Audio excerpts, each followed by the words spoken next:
This video is for the body positivity movement purposes only. This video is for entertainment purposes only. Nothing is meant to be taken seriously at all. I'm just sharing my own opinions, not facts, all publicly accessible information first made public by the public figure. Please do not go to these people's channels and leave mean-spirited, negative, discouraging, or disparaging comments for entertainment purposes only. What's up, y'all? How's it going? This is Not Your Average Reaction. I'm just a guy who likes direct to health and fitness stuff, usually around Girl World. And today we're going to take a little step away from Girl World, kind of. Like what? I still kind of considered health at every size kind of Girl World angled, just because a lot of the girls would push that kind of ideology. I just hate BMI so much because I am very heavy, because I'm very muscular. And so today I want to check out a Jubilee video, and it's titled Jillian Michaels versus the Body Positive Movement Surrounded. Just another way to discriminate against fat people. I saw a single clip of her chatting with one of the contestants, and I thought, Well, I chewed it. That should keep me a little warm. wow, this is really interesting. So I figured, let's just check it out. I don't know a whole lot about Jillian Michaels besides I believe she was a trainer for The Biggest Loser or something along those lines. So I'm just interested to see this debate. It seemed to get pretty heated, and I'm excited to give you guys my opinion. So without any further ado, actually, it's going to be kind of long. I'm not sure if this is going to be a 1 or 2 part or what have you, but let's just give it a whirl. I'm ready. Would you say that it should be against the law to discriminate against people based on their body size? Unquestionably. So why don't we see more fitness and wellness advocates asking for that? I'm happy to ask for it right now. I didn't know that you thought I wasn't for it. I wasn't allowed to have a ding dong. When I came home and I said, I want ding dongs in my lunch. You know what my mom bought me? Low fat ding dongs. Maybe there's more to life than trying to lose weight. That's what body positivity has given me. You have to love yourself. You have to invite love into the space. How? By looking at yourself in the mirror and telling yourself, I'm beautiful. It's not gonna work, kid. It does That's work. an SNL skit. Are Americans fat phobic and obsessed with unrealistic beauty standards, or has the body positivity movement normalized unhealthy habits and lifestyles? I'm John Rigolo. If you guys don't know, I think I'm a little bit in the middle, but I do 100% agree that I think the health at every size has gone a little bit too far. They see healthy eating, like tracking calories, choosing whole foods. A lot of these people see that as disordered eating, which is crazy because what they're literally doing is the definition of what they think we're doing. But regardless, you guys, let's hear what they got to say. And today we're gonna have a debate about what it means to be healthy. Jillian, how are you feeling? Feel good. Debaters, you ready to come at Jillian with your best arguments? All right, let's get into it. Hi, I'm Jillian Michaels. I'm a fitness expert and a health advocate, and today I am surrounded by 20 body positivity activists. All right, my first surrounded claim is that obesity is not healthy, and pretending it is puts lives at risk. Obesity is not healthy. Being fat is fine, right? You can be fat and be healthy, but the second you step into being obese and super morbidly obese, I genuinely do believe that's very unhealthy. And with some exceptions, right? I think maybe once you get a little bit older, having more fat on you is considered healthy. So, keep that in mind. If you want to be the first debater, get to the chair in 3, 2, 1. Hi. I'm Edie. Nice to meet you, I'm an Edie. eating disorder therapist. I'm going to do my best to not Ooh, eating disorder therapist. use the O word because I find it pretty offensive. So I'm going to use fat-bodied as we talk. God bless. I'm sorry, y'all. It's too much. Okay. I thought being called fat was the slur. Do you understand why people find it harmful and triggering? Overweight and obese is literally just having too much body fat. It has nothing to do with the quality of the person. Yeah, I agree with you on that. Are we going to debate the claim? Yeah, Or I just are wanted we to. Gonna, Yeah, I wanted to clarify though the are we language. going to pretend like I'm a 3 and you're my mommy, telling me how to talk? Wow. Okay. Okay. So the claim that you're saying is that it is inherently unhealthy to live in a fat body. It's inherently unhealthy to have excess body fat, yes. Okay. Where are you getting that information from? Oh, okay. There are dozens of MRT trials that show having excess body fat. Dozens is causal, not. And this is probably where the argument ends right here for most people, is they're not going to agree on, she's going to believe in the science behind this, and then the people are going to argue that whatever she's saying is irrelevant for whatever reason, right? And that's where the argument ends. That's where they can't find common ground, is because they don't believe in the same reality. And that's a big conversation with, people who believe in religion versus not. The argument ends at the beginning because one party does not believe in the other party's book of truths or whatever. Correlated. No, that's not true. There's no disease that just fat-bodied people get. I didn't say that. I didn't say that. But obesity lends itself to all-cause mortality across the board. Have you heard of something called adiposopathy? Okay, so you know it means literally sick fat. And you understand how it works? Okay, tell me how it works. So it's an additional layer of fat in the stomach area. No, that's not what it is. It works as follows. When we eat too much food that has energy that we're not utilizing, the body needs to put that energy somewhere, right? So it puts it in fat cells. So it puts it in initially subcutaneous fat cells, a little bit of visceral fat, which is fat around the organs. And at first you have hyperplasia, which means we're recruiting new little fat cells, which isn't necessarily a bad thing up to a point. Now the issue is that once you can no longer recruit more fat cells, right, you get hypertrophy. So the fat cells start to expand. And this is exceptionally dangerous because what ends up happening is the blood vessels get outpaced. So the fat cells can't get oxygen and they start screaming, literally. Ooh. And when they do, they release cytokines, inflammatory proteins, right? I want to pause. Of course you do want to pause. Okay. Because it's irrefutable. You don't even know what I'm talking about. And it is frustrating because I know she's not going to give counterpoints to why this argument is invalid. She's just going to bring up probably a completely different, like she's going to try to change the subject, is how most conversations go at this point. So Jillian, okay, first of all, I don't appreciate the way that you're speaking here. You called me out for just trying to understand the languaging and saying I was talking to like a 3-year-old. I felt like I was talking to you very respectfully. You're talking to me very disrespectfully right now. Here's the thing. And I want to... You're telling me you understand it. I mean, she came up and she's like, you can't use the word, or I'm not going to use the word obesity because it's offensive. And like, they're having a debate, you guys. She's not calling somebody, obese to their face or whatever. They're having a debate based off of fact, logic, and reason, hopefully. And she's getting mad that she's using the correct terms for things, and it's just stupid. She wants her to use the words she prefers when it really doesn't matter in, the long scheme of things. You don't understand it. You fundamentally didn't describe it accurately. But what I understand is that... What's lipotoxicity? I don't want to talk about... I am not... Okay, here, I'm going to say this straight out. I am not a medical doctor, okay? So I'm not going to talk to you about medical diagnosis because that's outside my scope, and I'm... See, so she's already admitting that she knows absolutely nothing about what she is talking about here, and that's why she's going to try to change the subject, because she's looking really, really unintelligent right now. Hey, I'm fully willing to be wrong. What I am here to talk to you about is the fact that people in fat bodies are irreparably harmed going into the medical system every single day because of the term, the O word. So that's what you want to litigate? Yeah. Okay, really? That's not the claim, though. The idea that fat-bodied people are inherently unhealthy is, I believe, incorrect. You're wrong. No, I'm not wrong. There's a robust amount of data. I'm not wrong. Okay, so let me finish the thought. Let me finish my thought first, okay, please. Sure. You can't look at a person's body and tell whether or not tell their health status. So yes, you can. You can absolutely look at someone who is too thin, Eugenia Cooney, and you can go, damn, that does not look healthy. I remember seeing a woman with a baby when I was a lifeguard, and she most clearly looked like the A word, though you're not supposed to say it on YouTube. And it's shocking. It really is. It's the exact same thing as seeing a 500, 600 pound person. You almost can't look away because of how morbid it looks. And it's not just, the body size too.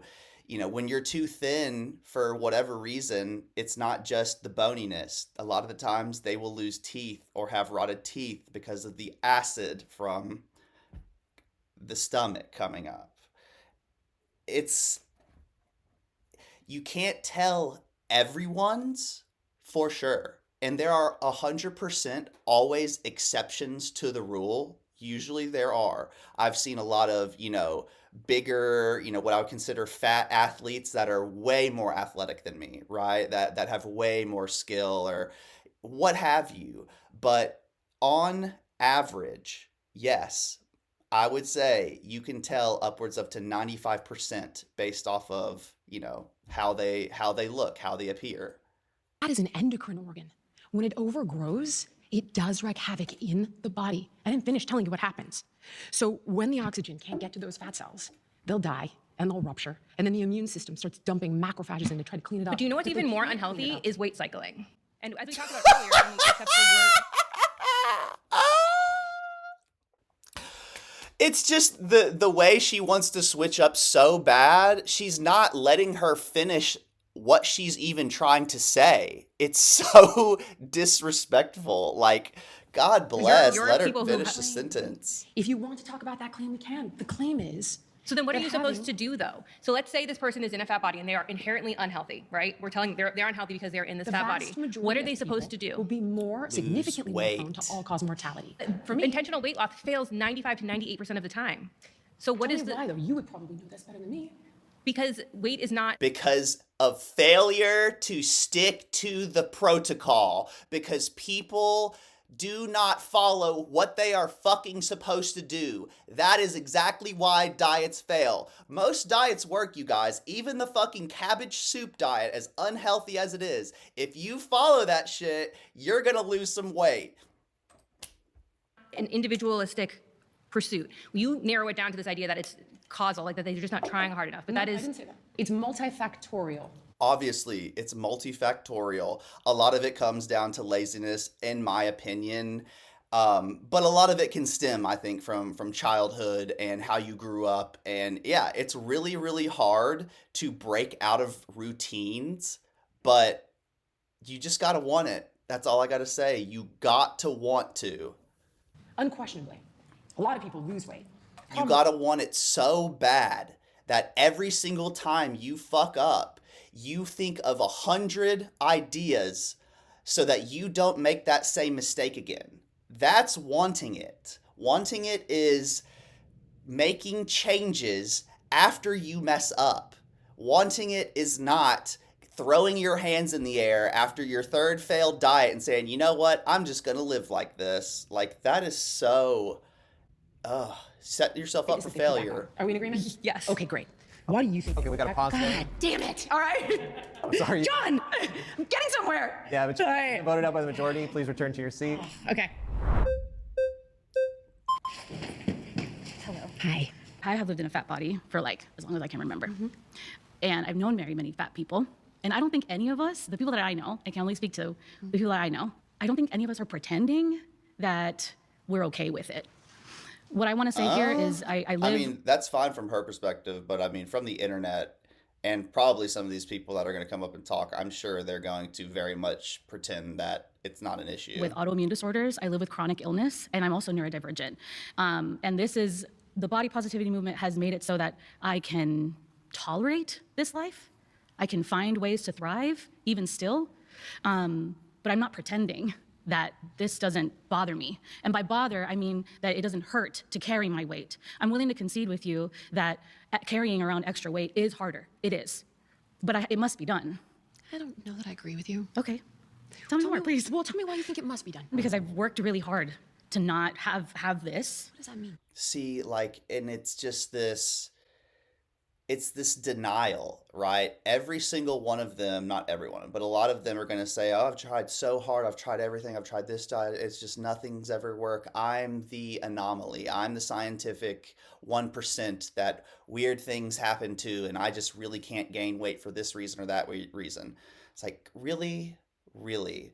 Like, and the thing is, when you're personal training, I was a personal trainer for a very, very, very long time. I had a lot of clients, and this is just how people act. This is the majority of how people respond to their own shortcomings.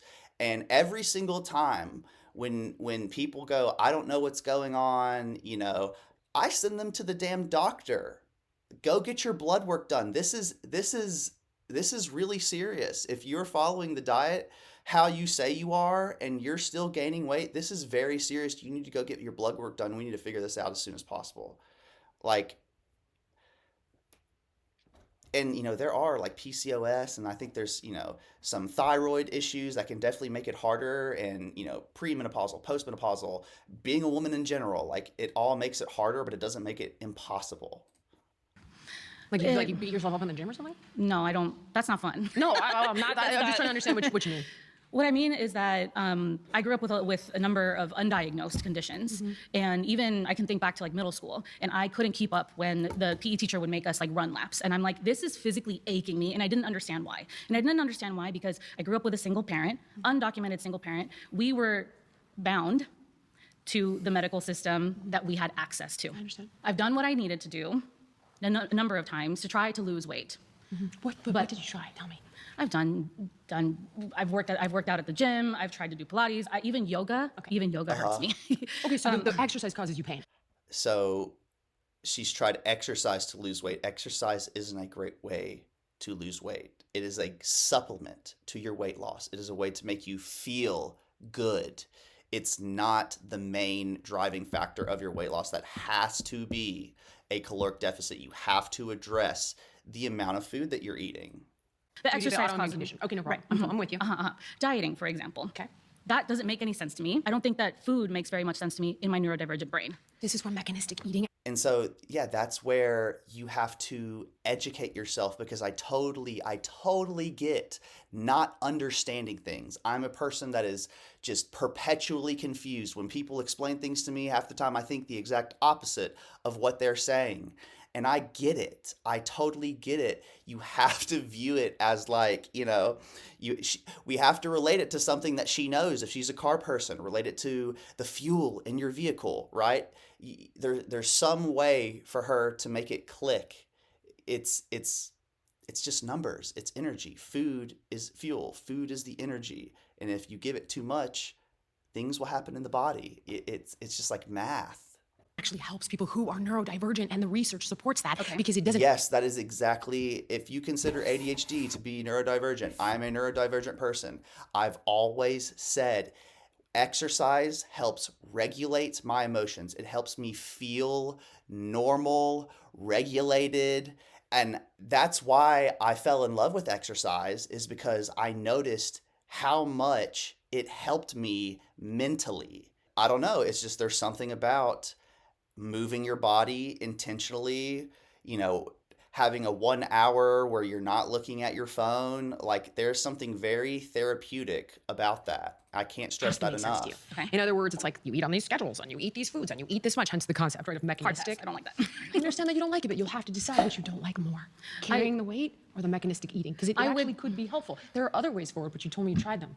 I tried a whole lot. There's a lot of other things to be concerned about. I'm also a social worker. I work with youth. There are a lot of. Let's go back to you. Yes. I'm saying for me, right? There are many things that I'm more concerned about than my weight. My body is not the most interesting thing about me. You just brought up your weight and said, I don't see a way out of this. Right. I've tried everything. I'm telling you. And like no one's saying that her weight is the most interesting thing about her. That's not what's going on. And it's like these people just talk and they go on these like weird tangents, and they get so off topic because they're like, I'm sorry, but it seems like a lot of these people are kind of obsessed with victimizing themselves. I'm sorry, I'm going to say it. A lot of them, I'm this label, I'm that label, I'm this label, I'm that label. Okay. Does that make some things harder? For sure. Absolutely. But like, can we just focus on the topic of discussion right now? Of it in the ways that I can, and I've found work. But you just told me it didn't work for you. But it works to an extent. You just told me it didn't work for you. It works to an extent. Then this is an irrelevant conversation if you're happy with it. I stand on 10 toes down, that we are not pretending that there's this is healthy okay. at any size. There are absolutely elements and aspects of the movement that do put that messaging into the universe. I've had those debates. You've said? I've had numerous debates with people who are body positivity activists that try to tell me that they can be healthy at any size. And it's just not the case. And I disagree with that. All right, You've used shame, We have to shame as a pause. vehicle. And I'm sorry, we have to pause. You've been voted out by the majority. Please return to your seat. I didn't know that's how it works. I didn't know that you get voted out.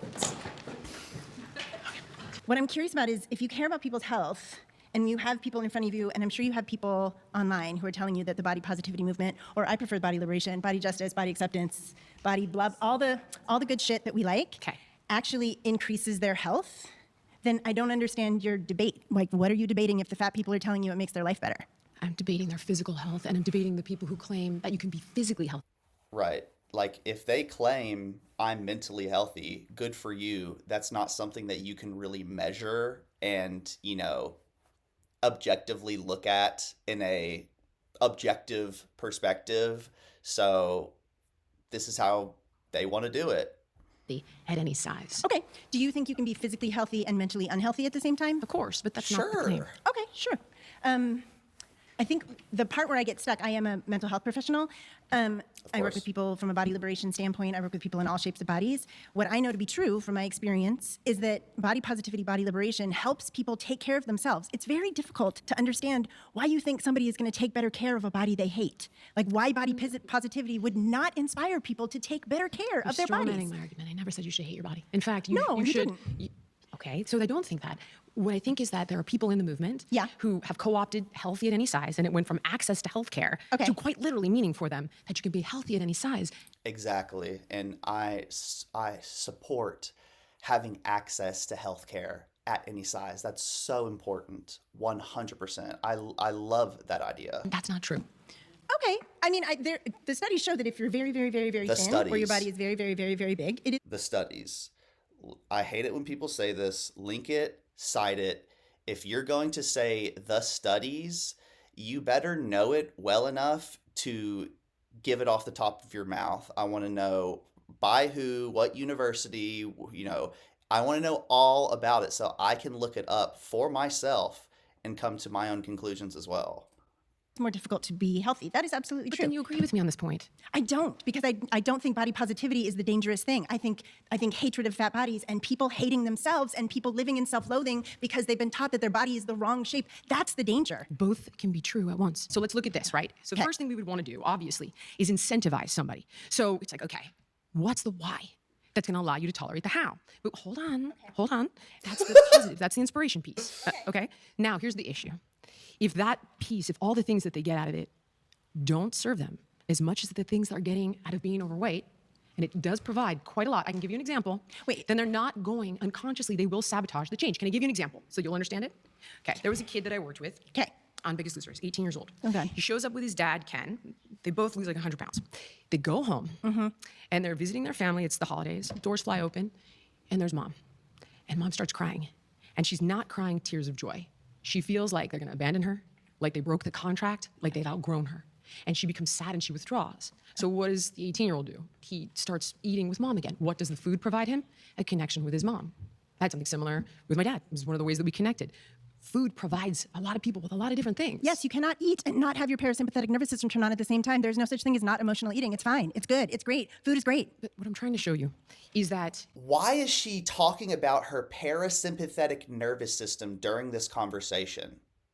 It, like, barely has anything to do with anything. If, in some cases, the and pain she's, like, associated with passionate about continuing that defense mechanism is greater than the pain associated with change, it helps people change in some cases.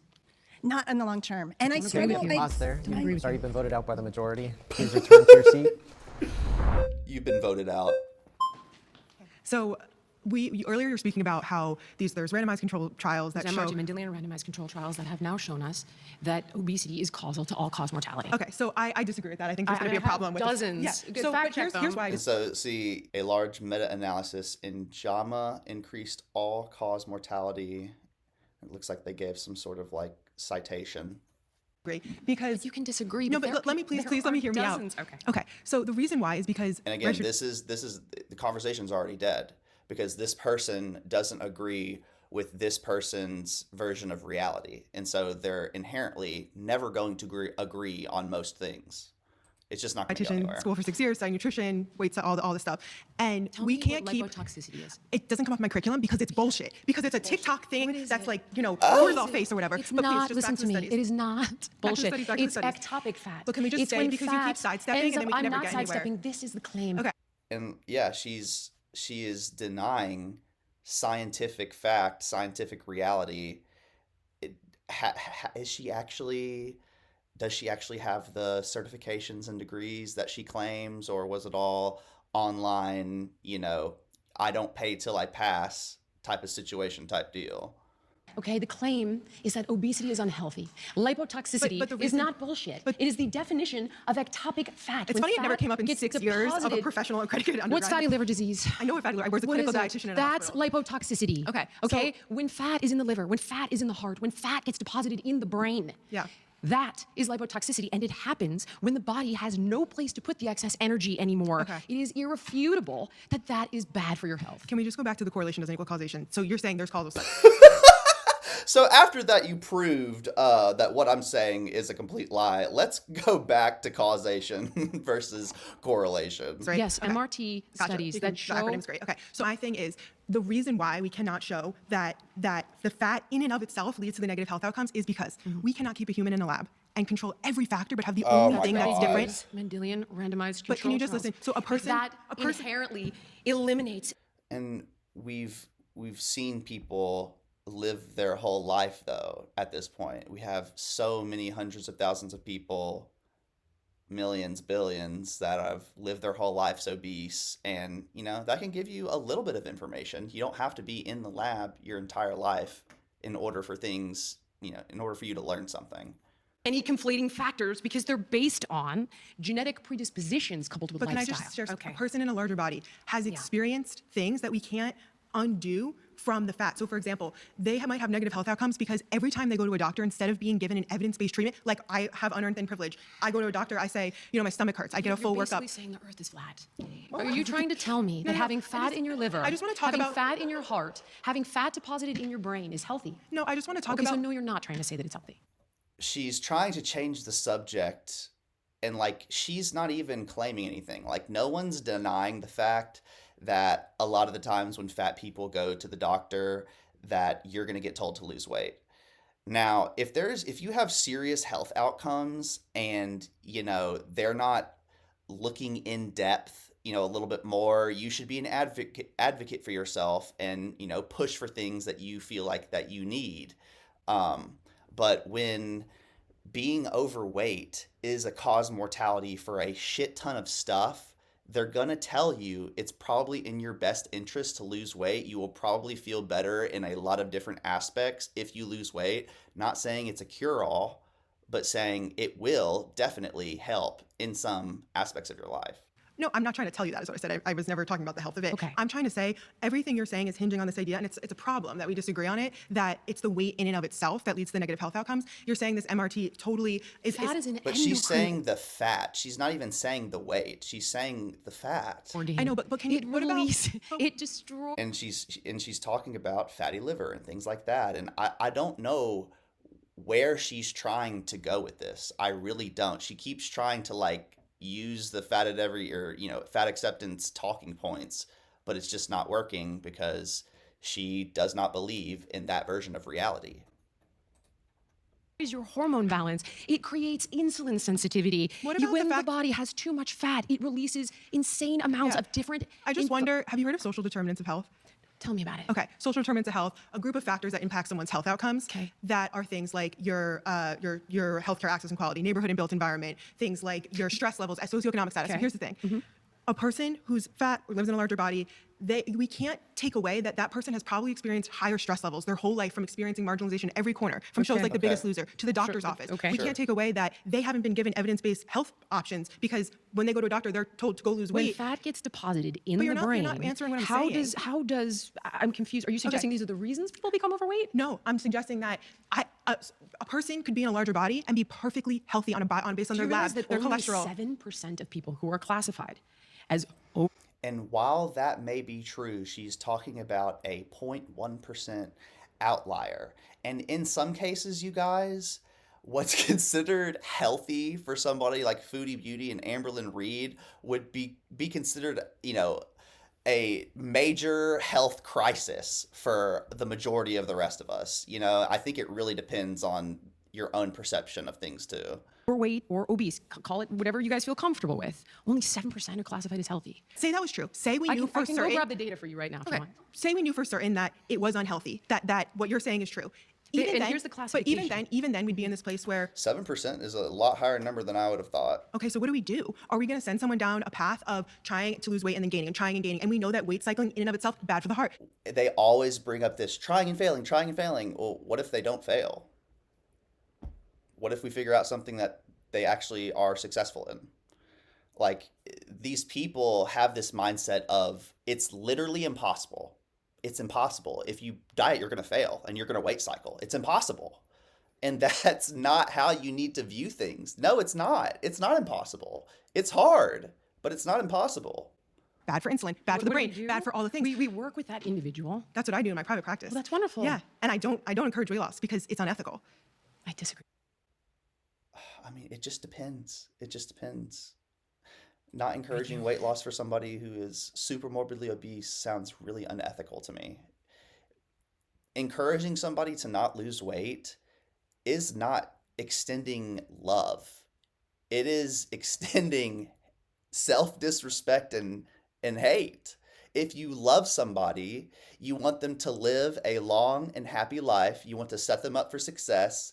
You want to hold them accountable for things. You don't want to coddle them into becoming this fucking monster. That's not what love is. Love is respect. And I what's think it's ethical? You were unethical. asking before I think what it's do unethical professionals not do? to be transparent with people And about the transparent- dangers. Yeah, transparency is the dangers of weight cycling. You can go down that That's path. a separate Oh issue. my You're presuming God, they're weight why cycling. does she keep bringing up weight cycling like it's the fucking... Oh my God. If you're doing your job, they shouldn't have to weight cycle, right? No, it's not about me. It's about the body. The body is so smart. But we're animals. Our bodies, when we lose weight, our body goes, oh shit, she just starved me. I'm gonna do everything I can to try to Starvation mode? Are we really talking about starvation mode? back to that place. I think it's Drive more up thoughts about complex. food. I think it's more slow down complex. metabolism to conserve the energy Okay. Well, she is off the fucking rails, dude. you are getting. So are you suggesting that because it's hard and it's multifactorial, we should negate the dangers and not try to I'm get suggesting healthier? that it's more dangerous to weight cycle than it is to stay in a fat body. Still not the claim. And if you want to show me that, I'd like, sure, show me the data. I'm not going to argue with that. It's not healthy to do that either. That's still not the claim. Your claim This is isn't a fat in and of itself. hierarchy all of right, what is we're unhealthy. out of time. We have to pause there. Yeah, thank you for that exchange. Is that the large food companies are one of the primary beneficiaries of the body positivity movement. All right, if you want to be the next debater, get to the chair in 3, 2, 1. Ooh, she got it quick. How are you? I'm Siobhan. Nice to meet you, Siobhan. So, what are you classifying as large food companies? Okay, PepsiCo, Coca-Cola, General Mills. Okay. Now, if they were beneficiaries and benefactoring and making all this money off of the body positivity movement, why is it that they spend billions on calorie counting apps, on a lot of things that we see in society as forcing the losing weight or talking about losing weight? Because that, to me, doesn't make sense and doesn't correlate. But also, people... The calorie counting apps aren't free. They're doing it because they're greedy corporations that want to suck every fucking penny out of every single one of us, and they'll do whatever. They'll say whatever, they'll do whatever, they'll say they support whoever in order to get that quarter, girl. That's why. They don't give a shit. They're about that money, girl. that are benefiting from this are the people in the body positivity movement themselves. A little bit about myself. Wait, can I clarify one please, thing? Please, I'm please. talking predominantly about finance. Okay. Sorry. Perfect. Thank you. Even that, I still will say, so I come from the wedding industry. So I created the first publication in the world for plus size brides. I've now gotten 13 wedding publications around the world. And my biggest thing is the wedding industry is very centric on this is what the wedding industry looks like. I have created a platform where and not just larger bodied body positivity, but body positivity for all sizes. And I'm gonna come specifically from the wedding industry, which is very different, I know, but it still is a very weight-centric. Okay, Yes. so your argument is the wedding industry is the primary No, I'm beneficiary? not saying that. I'm saying that's where my knowledge comes from, but the body positivity movement is really for us. We are the main, and I'm saying we because I'm a large body I person. totally understand. That's where it's Can really I show coming you from. the ways they're Please. exploiting it? Oh, please, please, Okay, please. so there have been two really big exposés, one by the Washington Post and one by the Examiner. So they're coming at this from numerous angles. Mm-hmm. So the first one is they've gone after a lot of the intuitive eating dietitians. Okay. So can I give you some statistics? Please. Okay, so Washington Post analyzed more than 6,000 social media posts by 68 registered dietitians with a combined reach of over 9 million followers. 40% of them were using the anti-diet language, right? Like food freedom, no food rules, ditch the diet, healthy in any size, so on and so forth. Very often not disclosing the fact that they were paid by the big food companies. Okay. Okay, so they're basically Interesting.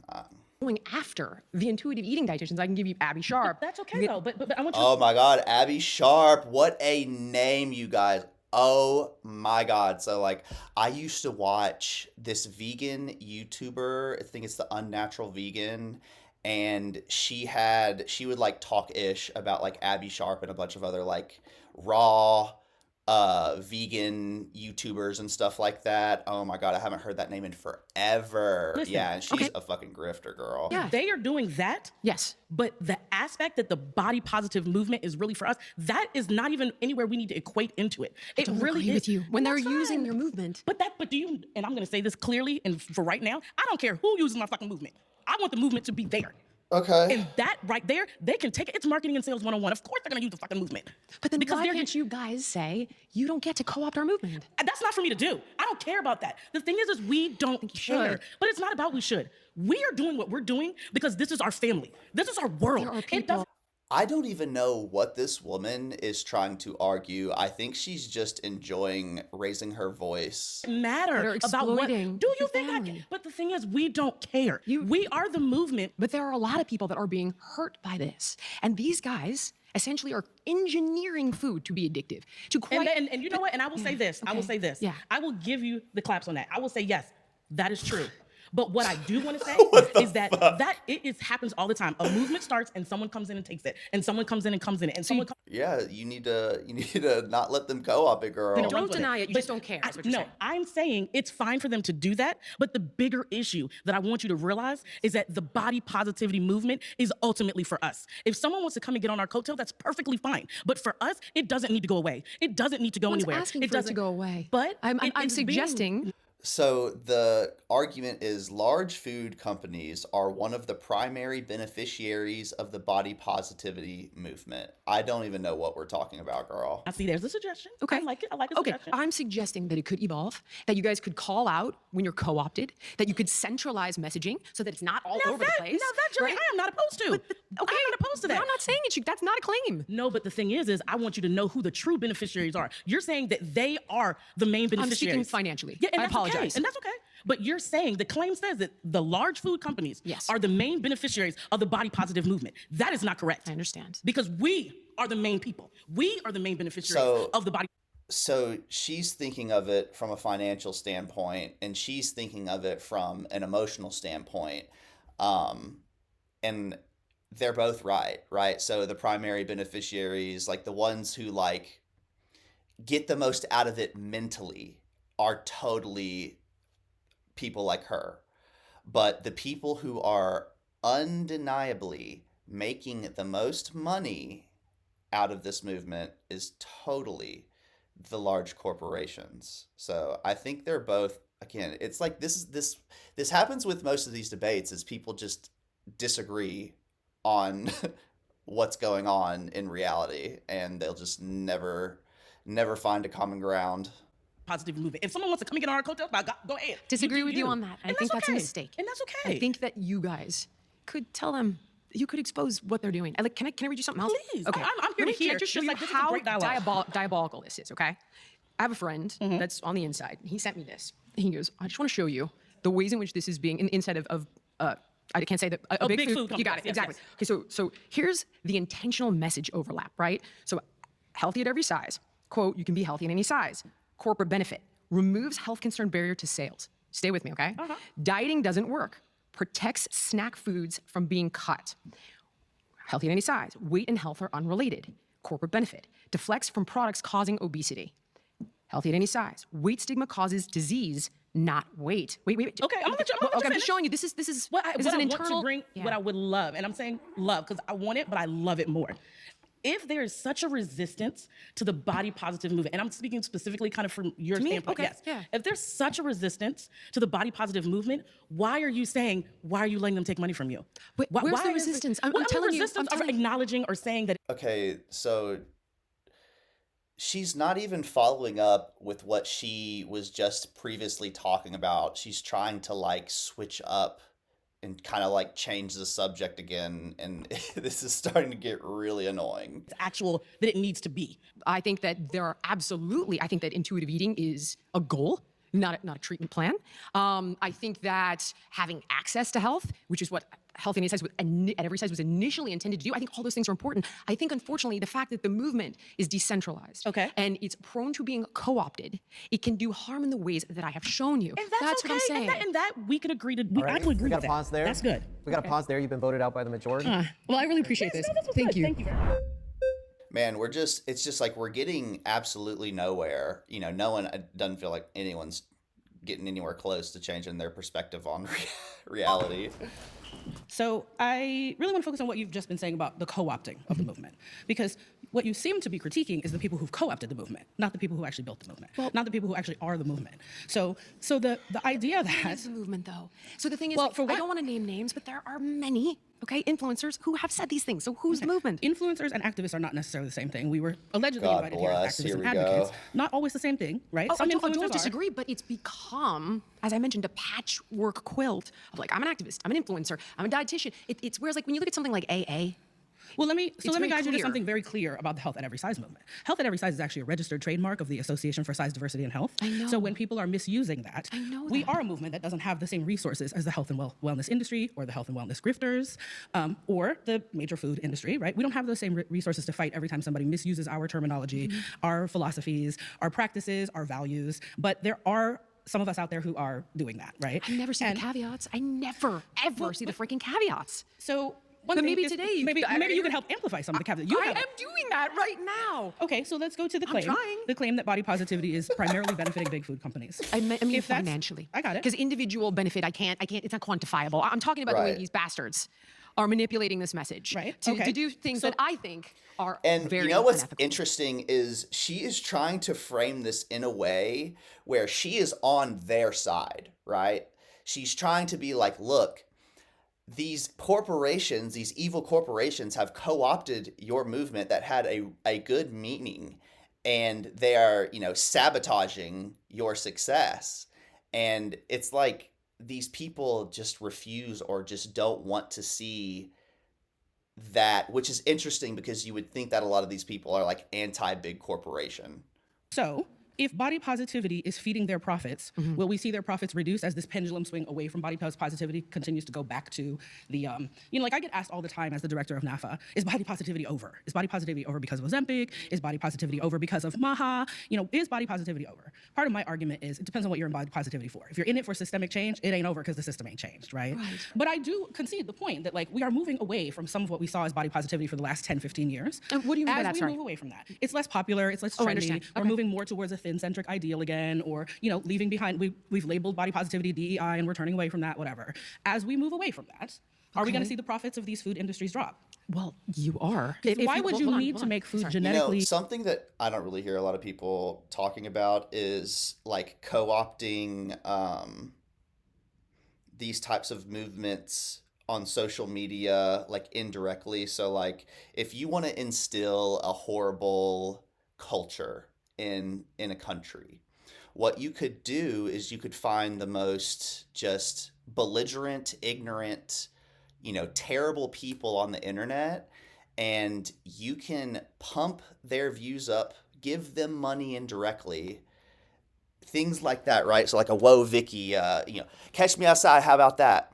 What's stopping some foreign entity to like pumping them with, views, likes, followers, money, and just propping them up so that they continue to act like this because they're getting a financial incentive that's kind of subconscious? What's stopping other countries from doing stuff like this? What's stopping them from getting 600-pound Amberlyn Reed on YouTube and being like, I want to erode the society over there. Let me just bot farm Amberlyn Reed, prop her up, give her a ton of money, and just create chaos in general, right? Like I think other countries used to send their prisoners and shit like that to the United States to do that. So it's not super far-fetched. I have no idea what the fuck I'm talking about. Addictive if body positivity can just sell that food. If you could just tell people when you feel good in your body, you're going to eat all the Nabisco snacks that you want to, then why do we have to make them They don't addictive? even want you to stop eating one chip This is how incremental they are about this. They literally engineer. That sounds just hear me out. They don't even want you to have to stop and take a drink of water when you're eating their chips. So they engineer how much fat is in your mouth in each bite. There are a team of multidisciplinary scientists that literally work around the clock, 24/7, day after day, year after year. They're body positivity scientists. No. So this is the thing. No, I'm right? saying What you're they describing want is a no misuse friction. of science. Yeah. What you're Yes. describing is she's just so confused. It's literally like these people aren't listening, and I think it's halfway because they don't agree on the same reality, and then the other half, I think they're just so focused on what they're about to say that they're not being an active listener. Which I get it. It's really hard to hold an argument in your head while also being an active listener. I get it. But at the same time, it doesn't even feel like most of what these people are saying have any value, right? At least scientifically. Describing No is friction. Business. What you're describing is capitalism. What you're Yes. describing is greed. Yes. I'm Body happy to positivity indict is not the reason for that. No, I'm suggesting. See, she's not that getting I it, think you dude. got- She is not getting it at should all. get pretty freaking vocal and pissed because these Like guys are. these people are so used to victimizing themselves. They're just, oh, so body positivity is the reason for capitalism? Like, that is not what she said, girl. Actively manipulating your message. So much, I haven't even gotten to half the shit that they do. So, for example, they have effectively lobbied to remove nutrition guidelines and warning labels on food packaging because of harmful shame. It's like, trans fats are bad for your health. Okay, it's but a fact. They have advocated for that. The Yes, body positivity but movement, the they're fat activist movement, they're using Rice. our language, right? Like Yes. you said, co-opting. Yes. Right. Yes. So they should stop co-opting our shit. But they're not Yes. going to. Yes, that's what I'm saying. Yes. You guys should get pissed about it. Like, I She's get finally getting it. She's finally getting it. the things you're pissed at. We are pissed about a lot of I things. get it. This Can you is a- add this it's to a the list? long Add list. this. See, and they're finally making progress because she finally understands that she is trying to show her that they're on each other's side on this. They are both anti-corporation. They're both anti, these corporations taking over these movements and trying to exploit them. Finally. I'm saying they're the primary. You want to And indict someone? It is on the Indict list for- these. It is on the list for some people whose focus is body positivity, right? We have different foci. I do civil rights stuff. Some people do fashion stuff, wedding industry, health and wellness, eating disorders. There are folks who are thinking about the food industry. There are folks who are nutritionists who are, I can't, without seeing the list of like the people that I remember the Washington Post article. Yeah, some of they're those people are grabbing the not people intuitive that I eating. would associate with us. I understand, but they're literally, many of them are certified in intuitive eating. Okay, but like they're not Abby Sharp. Okay, but that's not health at every size. Intuitive eating is not a health at I every know, size but principle. that's part of my problem with the movement is that it's like, oh, but it's not that part. But it is that part. You're It's saying all our of it. problem is that we conflate, that all the things get conflated. I'm not saying it's your but you're problem. conflating I'm some of the saying things. I'm saying my issue is that And they're taking statements like they're personal attacks, which is very interesting. because it's become They're just a so used to patchwork being quilt, attacked an or amalgamation whatever. of movements and voice. I know it's an activist. It's a political. It's an influencer. It's a celebrity. There's no accountability for any of this. There's no through line, and it allows exploitation But why aren't in we ways that I holding, think can be hurtful. Why isn't the entire public holding food companies I am. accountable I for am. food company People are eating? trying. Why is it? Are You they? don't think so? I mean, they're reevaluating the generally recognized rule. They just changed the food pyramid, which guides. Do you want to talk about that one? It guides hundreds of billions of dollars in subsidies, Okay, and now so they're mandating. Baja is I'm saying that focused on the. they're on the definitely food focused on it. industry. Sure, part of it. Okay. I think So there are a lot of people that are focused you on do big food. understand how and why they have significantly more resources than actual body positive activists, I'm right? not saying that they don't have more resources. I'm saying, can you see this issue?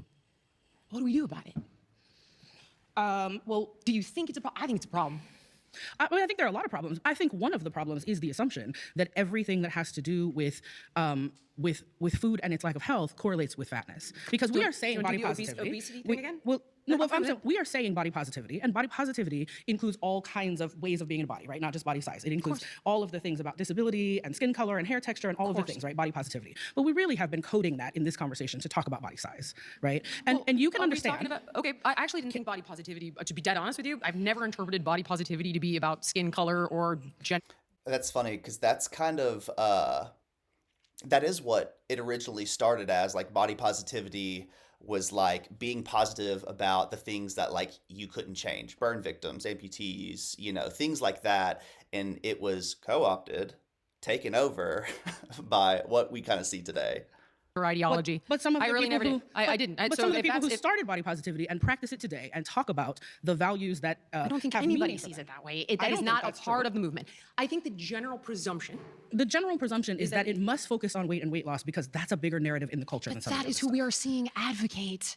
We're not seeing a person who's black being like, I'm body positive because I'm black. They're generally in a different civil rights movement. I think that I'm discounts not the black seeing- leadership in this movement, right? But I'm not and saying it's an that. I'm saying intersectional movement where we I do very talk about rarely these things. see people of color simply based on prejudice regarding their skin color using body positivity to make their point. I see them, and like, this is a movement. I see people You who see are. people who have multiple identities that include their skin color, their gender Yes, but the presentation, their core disability. issue they are Talking about body addressing positivity is what? related to their core body issue they're size and addressing- those other issues. We had somebody else I've earlier yet talk to about see that. that. I've never seen it in all the years. Like I've seen active. I mean, which has you anybody started- else here hang on, seen that? Hang on. Because- Which you started, right? Or I'm sorry. The organization that you work for. Yes. Had to do with a gentleman that started this organization because his wife, label it however you would. I don't know what word you guys feel comfortable with. We've been using fat for 57 years. So Fat's we can okay say to fat. use? Okay. Yes. But see, okay, want me to so call like, someone fat? you are, but listen, Jillian, you've positioned yourself as being really, really knowing this movement and really Guys. knowing where we're showing up. And it is really, really common for activists and advocates to talk about using fat as But a you can't say neutral overweight? descriptor. We just say fat, right? Okay, fine. So this was started by a Over what weight? gentleman whose wife was fat, Yes. who was discriminated against. Yes. That's where your part began. Intuitive eating Yes, is that's a not how different I animal. came into it through body positivity, understand, right? but Because that's we're how the mixing a lot of movement started. If No, you really want to that's how my organization started. The movement started with black women and femmes in the civil rights movement, with women, with people at Stonewall who were fat people, with Oh my fat God. people. That's how the What's the movement through started. line though? What's the through line? What do you mean? Okay, so people at Stonewall, is it because they were gay or because they were gay and, as you guys say, fat? Oh my God. Why are we talking about gay rights and health at every size in the same sentence? Right. Is it It was because they were gay, but there were fat people there, and those fat people talked about their fat So hold on, bodies. gay people are part of the body positivity movement? What? This is news to me, girl. On the merits of just being gay, guys. No. That's what I'm. Not No. and defending people's body sovereignty, people's body autonomy, people's right to live freely in their body. What is we the have core different premise angles. of discrimination? The It core- started with regard to being fat. Am I right? That is what he started your organization My for. organization, yes, Okay, but that's not the healthy whole at every movement. size. The beginning is of the- about access for people. Right, and who health at are- every size principles talk about intersectionality and multiply marginalized That is people. not how All right, the we have messaging to is pause being there. put But out it's now. an Sorry, we have to important pause. piece of the movement. I'm sorry, we got to pause, guys. You've been voted out by the majority. Please return to your seat.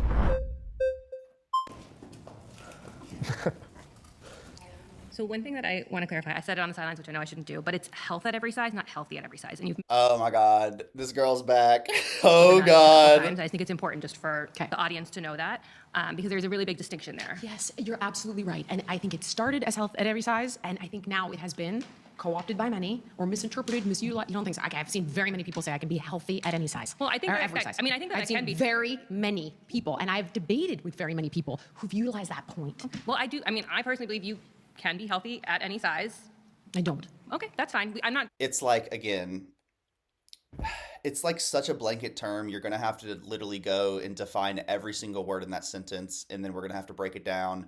Like, I think generally, health at every size.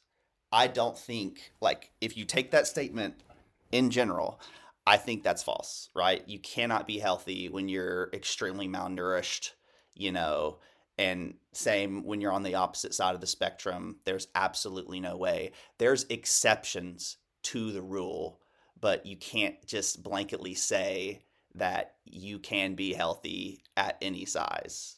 Sure, I guess, but like, no, you actually can't. Going to debate that point because I don't think that that's what we're talking about right now. So I want to come back to when you were saying that, big food is profiting off of the body positivity movement, and that's like a really terrible, bad thing. Okay. I don't think it's good. Okay. So what is your fear with that? Like, I want to understand your concern. The fear is that they will take extreme rhetoric and push it so that people will consume more food thinking that it's not going to be detrimental to their health. I don't think we have enough time for me to tell you how deep my concerns are. So let's do the like TDRL, the two I didn't I read. think that they, okay, let's go back. God, all right, if we go back to the 70s, or like late 60s, 5% of American adults were obese or overweight, right? Now it's 74%. Like what happened? That's Did everybody just have a moral insane. failing? Was it a quantum changed That genetic? is insane, you guys. Like, and it is the corporations. I mean, I would say I'd blame them upwards of 90% of it. Now, we have personal responsibility, you know, but it definitely doesn't help that for-profit corporations have all these food scientists and they just make food that's as yummy as possible and they just want you to just eat, and consume, girl. They changed the BMI Being overnight. hypothetical, where I'm trying, no. Look They- at pictures. they Look at did. pictures of. It's more than BMI. Which I don't agree with, just Childhood FYI to the world obesity out there, did but- not even. It wasn't even a thing. Type 2 diabetes used to be called adult onset diabetes. What happened over the last 50 years? And what I'm saying is, I don't think it's a sudden moral failure. I don't think it's because 74% of American adults are lazy and weak and stupid and pathetic. I don't think so at all.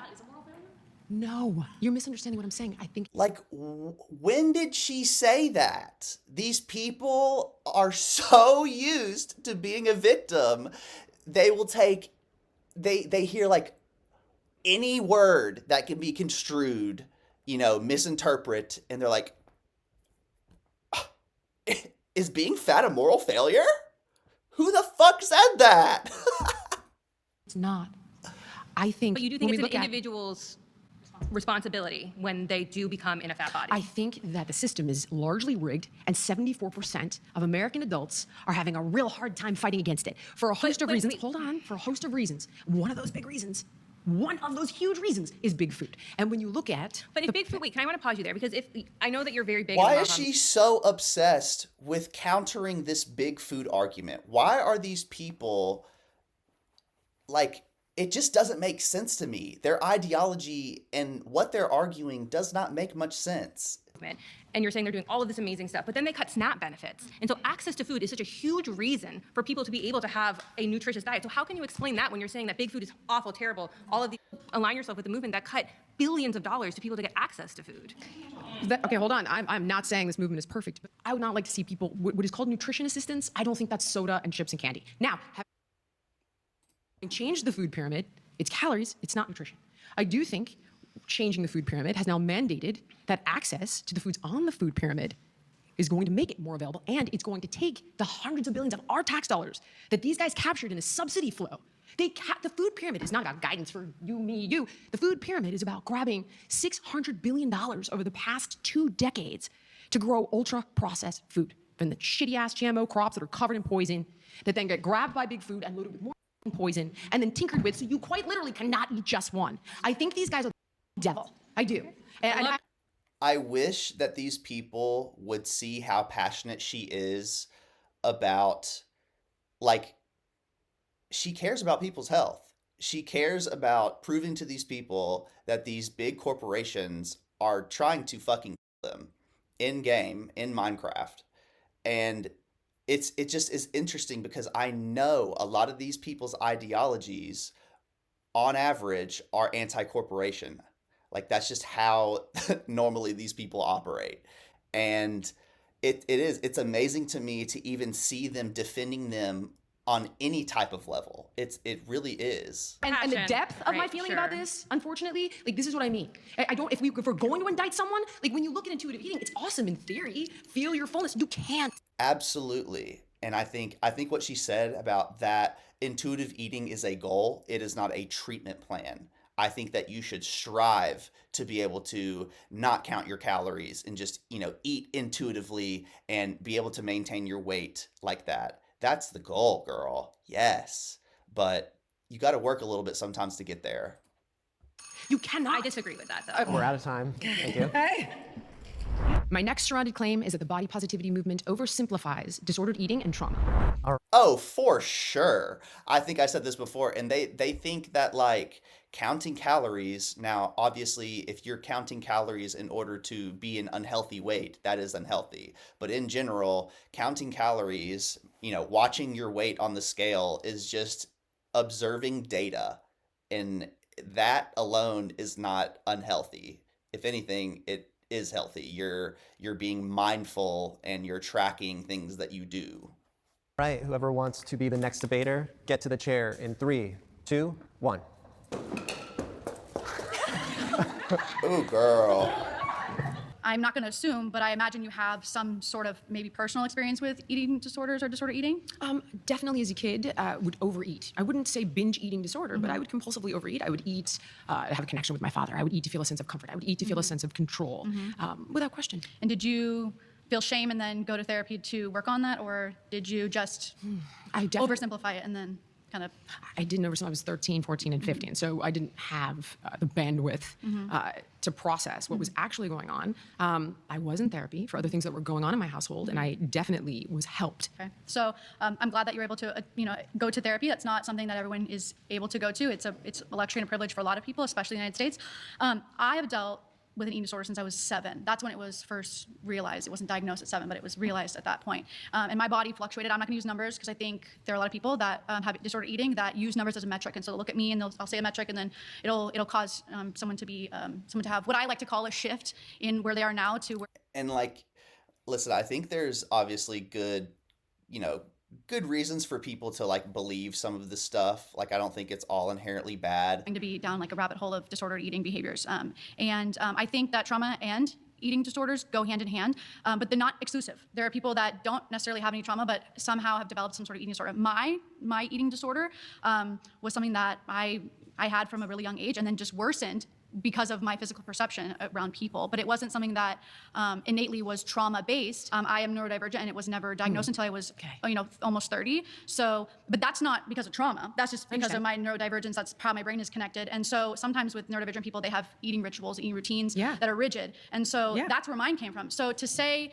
it's oversimplifying EDs, like body positivity is oversimplifying EDs, oversimplifying trauma. You're taking away the people that use the body positivity moment to find someone who they can relate to, and so someone that they can connect with that doesn't have the same road that maybe the masses had, but has their same road. Yeah. You've been voted out by the majority. Please return. Yeah, I don't even know what the hell was going on with that.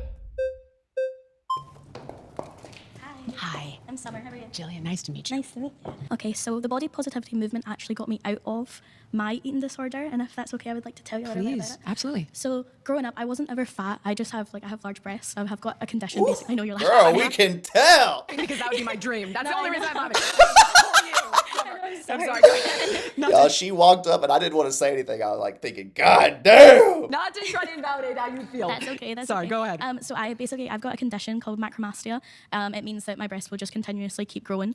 So I had to deal with this like my whole childhood, Oh and my I got like picked on and God. bullied. That's a God fucked up, dude. Like, I say that a lot. Like, how, dude? Like, you're letting people just grow boobies indefinitely. That's Crazy. I was 8 crazy. years old with like double Ds. So no, that's absolutely okay. I went to the doctors and they actually told me that I had to lose weight in order to get a reduction. At this point, I was actually a Scottish size 6, which is a UK size 2. Oh my God. So like on the bottoms, just obviously not on my top. So this actually drove me into an eating disorder, and I started to starve myself and try and make myself thinner so that my breasts would get smaller, and that never ever happened. Like they just continuously, because it's obviously a condition, so they just kept getting bigger as I was getting smaller and smaller. And it wasn't until obviously the online platform made the body positivity movement more aware to me, and then that really helped me, and it's made me start eating And more. It see, made me start. That's kind of what it's for, right? Body positive for people who can not change certain things about themselves, right? So this is like an example where I think it has been probably applied very appropriately, right? Posting more online about my body, and I just think that your claim's a little bit silly. Can I give you some examples? Of course, please. So, while intuitive eating is actually not intended for people with eating disorders, I cannot tell you how many people have misinterpreted that. And I've ended up dealing with it personally for quite some time now. So, for example, things like As a standalone clinical treatment for eating, but its principles are often incorporated into evidence-based care to help reduce rigid dieting in disordered. It is typically used alongside medical and psychological treatment, not in isolation. avoid diets where mechanistic eating is actually recommended for people with many different types of eating disorders. And even the women who started intuitive eating suggested that, like, hey, this is a goal, not a treatment plan. But when you've got, random people online who are, hey, just listen to your feelings of fullness. You can't do that when you're anorexic. Your body no longer recognizes those satiety cues. It absolutely shuts it down. And it's, what was it?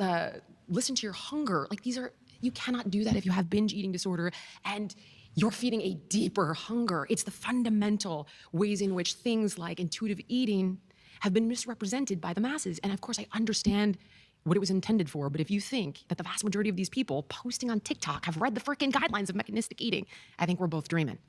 No, I get that, but I think the thing in my head is, like, why do you care so much about someone else's body in order to, like, try and argue against body positivity? Like, say someone's, like, fat, obese, whatever, walking on the street, that doesn't actually affect you as a person. Totally right. So I don't understand why you would feel the need to fight for people that are arguing for that person to feel validated as a person. I'm not Right. She's fighting against the co-op, I believe, because she believes in the heart of her heart that this has a good, like, message, right to healthcare, accepting things about your body that you can't change, like, all those are good things, but it's being taken over by a very extreme ideology that she is afraid will be net negative for society in the long run. And that's the thing. I don't think, like, most sane people, it doesn't affect them. She's right? I'm not looking at fat people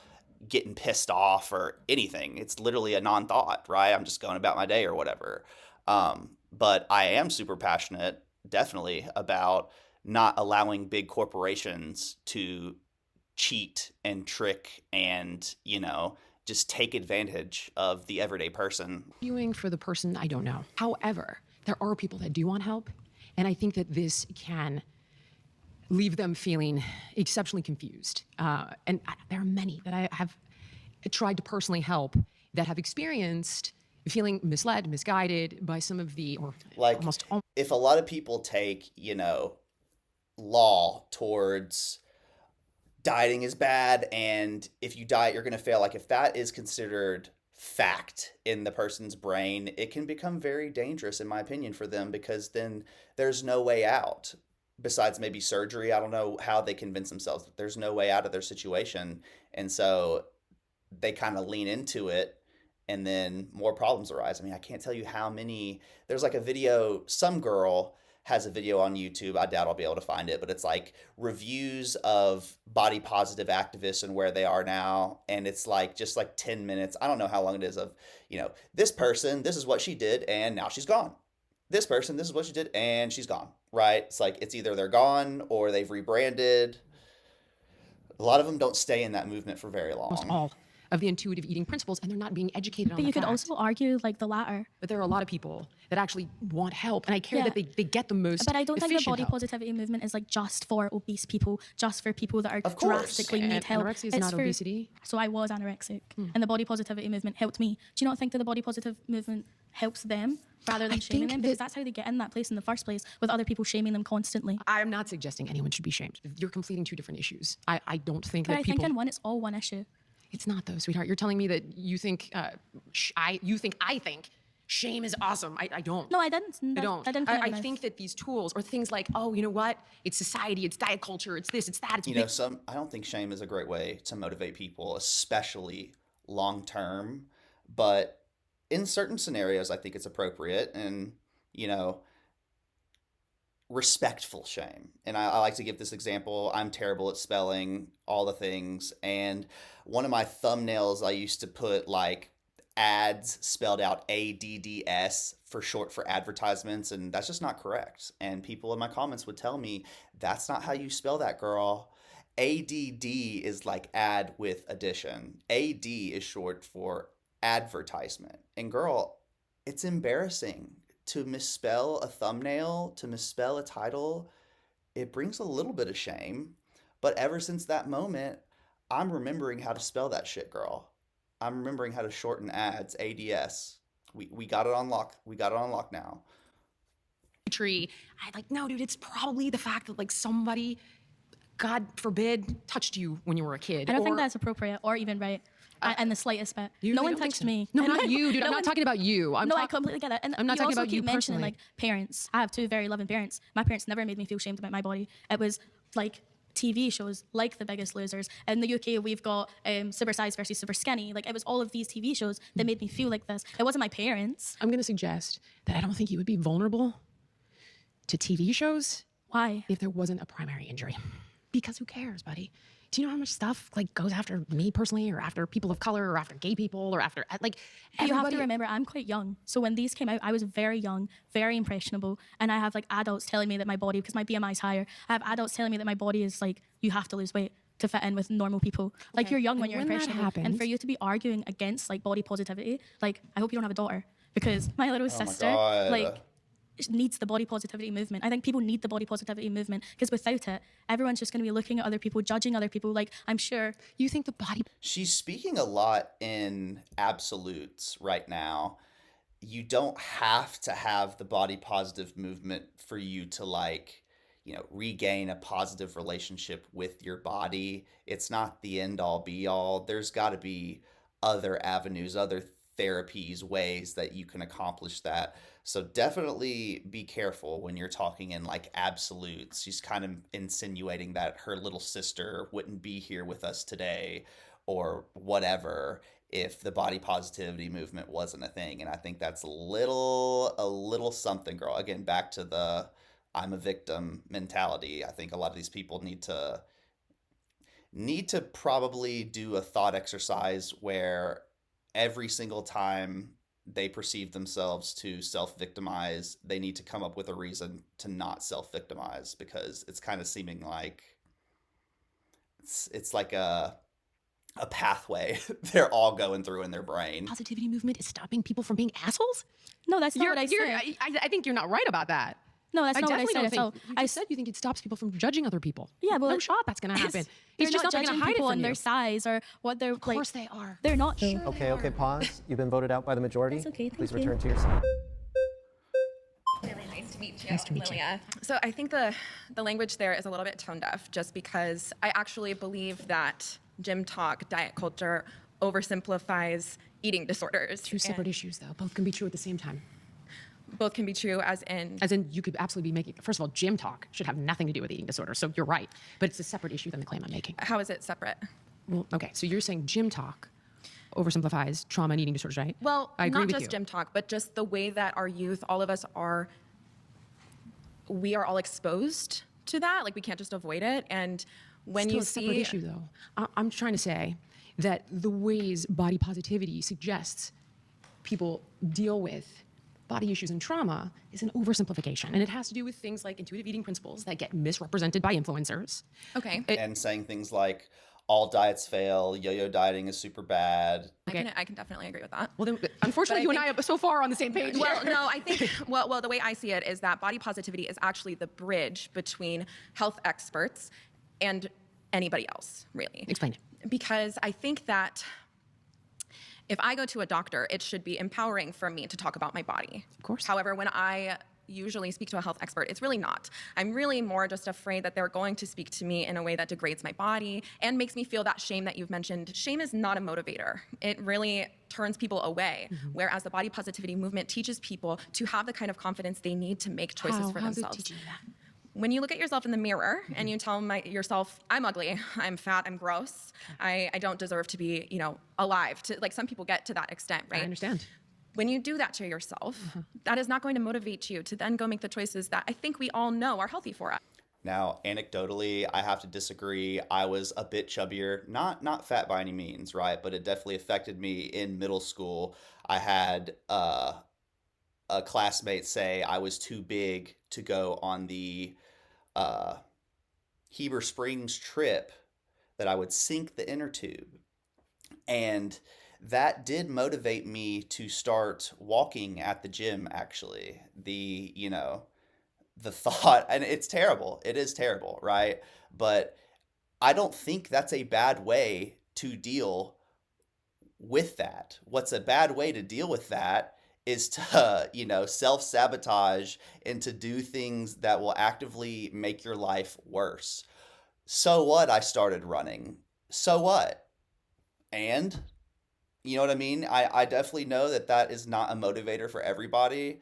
And I don't think that that should be the first line of defense. I don't think that you should be rude to somebody in order to motivate them to do something, right? I think the shame should just come from, it should be like a natural consequence of the situation, right? It shouldn't have to be perpetuated by any individual. Totally agree. Which doesn't. Then what's the next step, though, dude? I think that's what we're here Just to, looking in to the speak mirror about. and I saying, think that's actually, I'm healed. So that's not what body positive. I mean, exactly. It's not helpful. And what if some of the mental health symptoms that people are feeling are because they have, excess cortisol just flowing through that body due to excess body fat? That's not what body positivity is. Body positivity is promoting the healing of said wounds. How?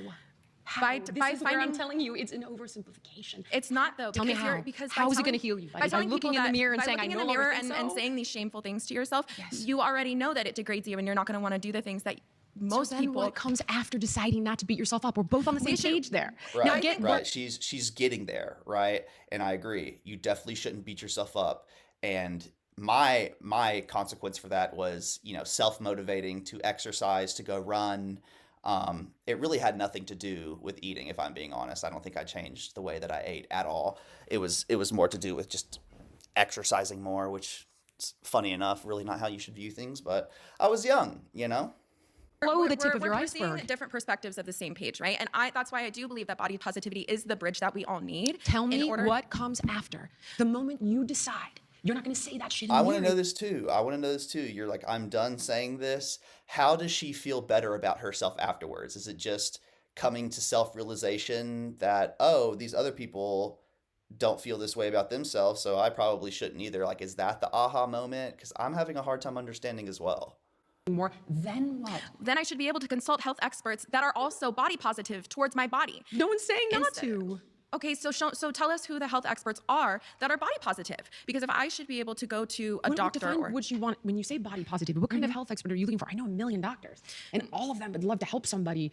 Whether but what they're is help? Is help saying you need to get your ass in the gym. You need to restrict your eating. Whatever. No doctor is gonna say that, girl. When you go to that, That's what I think everybody should have the opportunity and confidence to do, and that's what body positivity. How many of these people have actually gone to a doctor? Like, I'm actually wondering, because it comes to my attention, honestly, that is not a normal thing that people do, right? I grew up in a household where going to the doctor twice a year was very normal. Going to the dentist 2 to 3 times a year was normal. To get blood work done, just as a general health checkup, that is a very normal thing. But in my adulthood, I noticed that is not a normal thing people do. People in college do not make time for themselves to go to the doctor to get blood work done. It's not on, unless it was instilled in them in childhood. It doesn't seem like that is something that people do. And so I just have a hard time believing that she's gone to these doctors and they've told her to get her ass in the gym. Like, girl, no.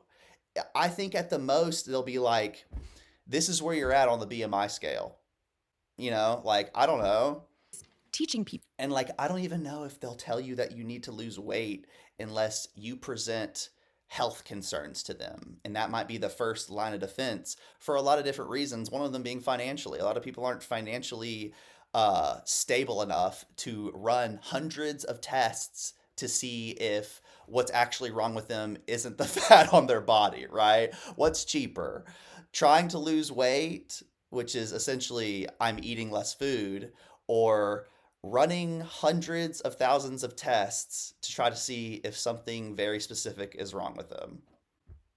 It's not teaching people that they're perfect in the mirror and that they don't deserve to have the courage to change. You still haven't given me a how. All you're telling me is I think we all are here to figure out how, because nobody has the answer. That is not true. Many people Okay, have so- the answer, sweetheart. Psychoanalysts have the I'm answer. sorry, I don't like to be called sweetheart when we're like debating. Forgive me. But many people Ooh, I gotta agree with her there, girl. Don't be calling me sweetheart. Have the answer. And Okay, so but you believe you have the answer, and you believe that What about bestie? somehow body positivity is not involved in bettering yourself. I just think that's contradictory. I really do. I don't see how. I think that there are absolutely experts that have the answer, and it's more than platitudes. So what in is a the answer mirror. then to you? If it's not Getting treatment with a person who's gone to school and specializes in that this, would be who great will if you be feel able- welcomed and comfortable in that person's space. There are many experts in the world that would welcome, especially ones that specialize in this category of medicine. But in this category of medicine, if there's not room for body positivity, then you're I didn't say that's not the claim, is that there's not room. I said it oversimplifies. It There's room. oversimplifies. It Are you saying oversimplifies. it oversimplifies people's trauma? No, I'm telling you, it oversimplifies the complexity and the depth of these types of disorders, whether it's anorexia, whether it's bulimia, whether it's binge eating disorder, whether somebody is eating. And I have to agree a little bit. A lot of them, they all seem to say the same thing, and they hold really strong value in, like, you know, anti-diet. If you diet, you're going to fail and you're going to gain more weight and blah, blah, blah. It's like all these absolutes that, like, other people generally don't just agree like that on.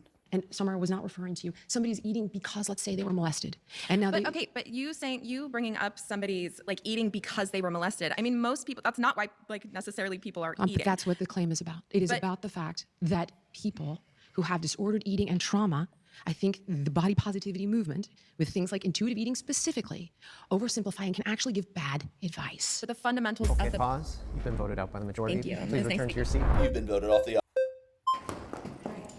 I've been on a diet since I was like 6. All right, so full disclosure, the one clip I saw that sparked me to watch this was a clip with her. She's on it. Trauma, being molested, parents, this and that. Yes. I've heard of someone mention the BMI. I've heard people use the word obese. Okay. So what is your thought on this oversimplification? I think actually the medical industry and a lot of health professionals have oversimplified. I'm sorry if that's happened to you. I think you're seeing the wrong people. I know a lot of really good people. But that's also privilege. Of course you know a lot of good people. You're a rich white woman who's been on television. And I would Oh my God, dude. Like, this is not how you have a conversation with somebody. Immediate personal attacks. How is this productive to figure out anything? Of course you won't understand because you're this, this, and this. Okay, well, help me understand it then, girl. to know, you know, somebody A lot of them mentioned write the show. books. Totally. A lot I of could read a them- book. I've read a lot of diet books, Jillian. Not a diet book. Or whatever. God, What kind of she book? A self-help is book. so insufferable. Well, I mean, if you're struggling with an eating disorder and you're telling me I have no access to Well, how do any I know if I'm expert- struggling with an eating disorder? Where does genetics play into all of this? Do you want to take on genetics? We can. Go ahead. Are you a scientist? Do you think you have to be a scientist to understand? No, but the I way haven't heard genetics one work? comment about where do genetics Well, play that's in. that's not the claim. If you want to get into What is she trying to talk about? She's like jumping from topic to topic, just try to have like a gotcha moment with her, but she's making zero sense. genetics and Repeat obesity. the claim again. First of all, obesity is a very outdated term. It's based on the BMI, which is based on white men. actually- in this. Come on, Jillian. You could be single-handedly responsible for updating the BMI. Okay, but we also have waist to hip, and we have DEXA, and we have MRI. Yeah, but let's be honest. So what are the with MRI? Meaning you like don't the even- machine most fat people don't even fit in. You have Yeah, girl, you gotta go to the zoo if you're over a certain weight. DEXA, and you I've have never waist heard of to that, hip. girl. What's a DEXA? DEXA These scan. are normal. DEXA scans, I mean, I hear about them all the time, girl. Fucking glitter and lasers be getting them. People, we are on TikTok. Okay, how about And waist to hip? Hold on, there's also been a lot Waist of to like hip blame, ratio? sure, waist to hip ratio, but that's also like skeletal and like how do you- waist to hip No, is it's not. It has not. to do with a ratio of your waist to your hips, and it's evidence, sorry to say, of excess visceral fat. That's what it's for. And that's an indicator of obesity. So obesity, that term, what does that mean to you? Obesity, it means that you have an unhealthy percentage of body fat. What is healthy? What is unhealthy? Like what is the measure of health for human For beings? women, I think it's in the 35 plus percentile. 35 plus percentile of what? By what measure? The DEXA? 35% of your body weight being comprised of body fat. The thing that I think is most interesting is, and you didn't get to earlier, You didn't ask me earlier. well, I haven't gotten there, is no, with someone else. You said, because I'm seeing a very different person than from who we've seen on television. And I think there's been a lot of blame shifting to influencers and TikTok. Oh my God, for example, standards from the American Council of Exercise. ACE, girl. The reality is, girl, that's where we're all getting our info now. I've never seen a full episode of The Biggest Loser because my parents told me to watch it and I said, all the way off. Right, but you have So- no rage at your parents whatsoever, right? Oh, well, I'm not fat None. because of the age of my All the way parents. off? That doesn't sound like a primary wound telling your parents to all the way But up. the Is that primary not evidence of what I'm saying? Totally. Primary wound plus genetics plus whatever choices I make in my Okay, life pick is your- where what can I- you're can I ask seeing you now. something? Pick the argument one. Do you want to? Debate? I want to hear. I mean, seriously, yeah, she's just, again, she's jumping from place to place to place to just try to have a gotcha sentence or gotcha moment with this girl. She's providing nothing. On the show, who that person is and was, Okay, and who this person is now, because Same I'm seeing person. It's not at all. Can I say something? You just told me you never watched an episode of Big Oh, but I've seen TikTok clips. I saw the documentary. I mean, have you ever seen a full episode? Let's say with one of my contestants like Abby Wright. By the way, guys, I know she's making it normalized to like get your medical information from TikTok, but that's not normal. That's not where I get my medical information. I mean, if you learn something, sure, go try to figure out if it's true before you start spitting it as fact, though. Tell me about Or the show. Michelle Tell me Aguilar. whatever. Tell me who you were on the show. Tell me where that Jillian Michaels. Because to be honest, but you we've gotta all let me talk. Sure. Before. Okay, I'm the exact same person that you see now. Now, of course, yes, you would see parts of what I was doing. You would never see the entire picture of what I was doing, and you would never understand why I was doing it. So let me address the part that you're thinking of, okay? I had a contestant, 500 pounds. This contestant in particular had an exceptionally traumatic background. Can I tell you about it, or you don't care? Okay. So her mother was a prostitute. A sex worker, we say now. Her mother was a sex worker, if that makes you feel Does it matter? Sex safer. work is real work. Okay. That's a separate debate. And I'm not. Oh my God, bro. Like, oh my God. Who said it wasn't? Why? Like, she's just spewing these weird fucking phrases that you hear on TikTok, like with no context. Let's stay on just point. Let's stay whenever on she point can. before we get into all the woke ideology. So, having said that, the contestant named Shay, her mother used to sleep with men for heroin while she was locked in a closet. And she's gonna go home based on the percentages. I didn't make the game, not a producer. Very publicly had issues with the name and the gamification. So I don't want her to go home. And certain things need to happen before I feel, and I have seen, that there would be any hope of her being able to live past 40 years old. And she has all of the things, type 2 diabetes, the beginnings of chronic kidney disease, arterial plaque, all the things that are legitimately alarming. So I can't get her on this freaking ladder. It's day one. Can't get her on for 15 seconds. Tried everything. Cannot get her on this ladder for 15 seconds. And we're playing this out and we're playing it out, not getting anywhere. Because the story is, I'm weak, I'm fat, I'm worthless, I'm this, I'm that, all the internalized shame. And at that moment, I pretty much tried everything. What you don't see is this has gone on for about 4 hours and I can't get her on the freaking ladder. She comes in the room, I'm like, all right, that's it. I'm like, God damn it, get on this freaking ladder. I swear to God, get on the ladder or you're gonna go home. Get on the freaking ladder. Going crazy. And I'm utilizing her fear of me, quite honestly, to circumvent the story that she thinks is true. Long story short, she gets on the ladder, she climbs 15 seconds. Show up the next day. She's like, I got back on the ladder for 15 minutes last night. I was like, that's awesome, dude. And she ended up losing 300 pounds. So you may not agree with it, but it worked for me and it worked for Shay in that moment. You don't know why I'm doing it. You don't understand that it's a life or death intervention. And that can kind of relate back to what I said about, you know, my personal experience with shame and how it can motivate me. Sometimes it's your last resort. Sometimes on a it ticking works. clock. You don't understand all the other things I've tried. So I Right. kind of don't care what you guys How much think. of her weight did she gain back? She gained, well, oh, good one. Because No, no, 95% hold on. of diets don't Good. work. Not my contestants. 35% of them kept the weight off, which is actually exceptional. And I could give you all the names. If 5% are able to keep it off, there are obviously a myriad of reasons as to why that's the case. But if I had a 35% success rate, can you at least concede that maybe I'm doing a little bit better than the norm, than the baseline? I can agree that the #1 celebrity trainer in the entire world has a success rate. That I can concede You to. said keep it off. They kept it off. I got the weight 30% off. of people that went on a public TV show. All right, we got to pause there. We are out of time. My final surrounded claim is that the body positivity movement is fundamentally disempowering. If you want to be the next debater, please get to the chair in 3, 2, 1. Hi, nice to meet you. Hi, Zane. What form or what do you mean it's disempowering? Well, I perceive it as follows. First, it's externalized shame, as opposed to appreciating that this is something that does arise within. And if you'll hear me all the way out, I think I can illustrate that for many it is actually a choice, which I know sounds shocking to you, but just stay with me. So it externalizes it first. And then it invalidates it right off the top, right? It's bad, it's evil, it's this, it's that, instead of like, what can we explore, what can we learn here? And then it replaces it with things that I think are platitudes. And, I just really have to keep in mind too that I don't know how many people this woman has trained. She seems very knowledgeable and very passionate about helping people and really dispelling the things that she believes are harmful.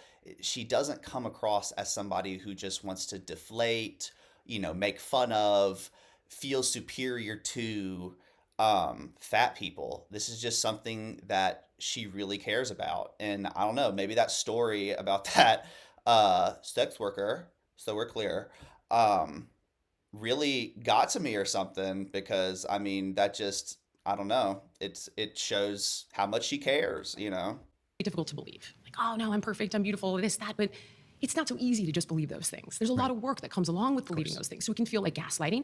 And then the last thing is like anybody who tells you otherwise gets framed as a victimizer. And concern can be shut down where I think it might be necessarily appropriate. So the way I would handle shame would be very different than the way I perceive the movement handling shame. And the same with acceptance. I think acceptance is key. But when I look at acceptance in terms of helping people, I like the Serenity Prayer best when it comes to Alcoholics Anonymous, right? So it's, God, give me the strength to accept what I cannot change, right? Give me the courage to change the stuff I can, and give me the wisdom to know the difference. I don't see 2 and 3 in the movement, but if you can illustrate it for me.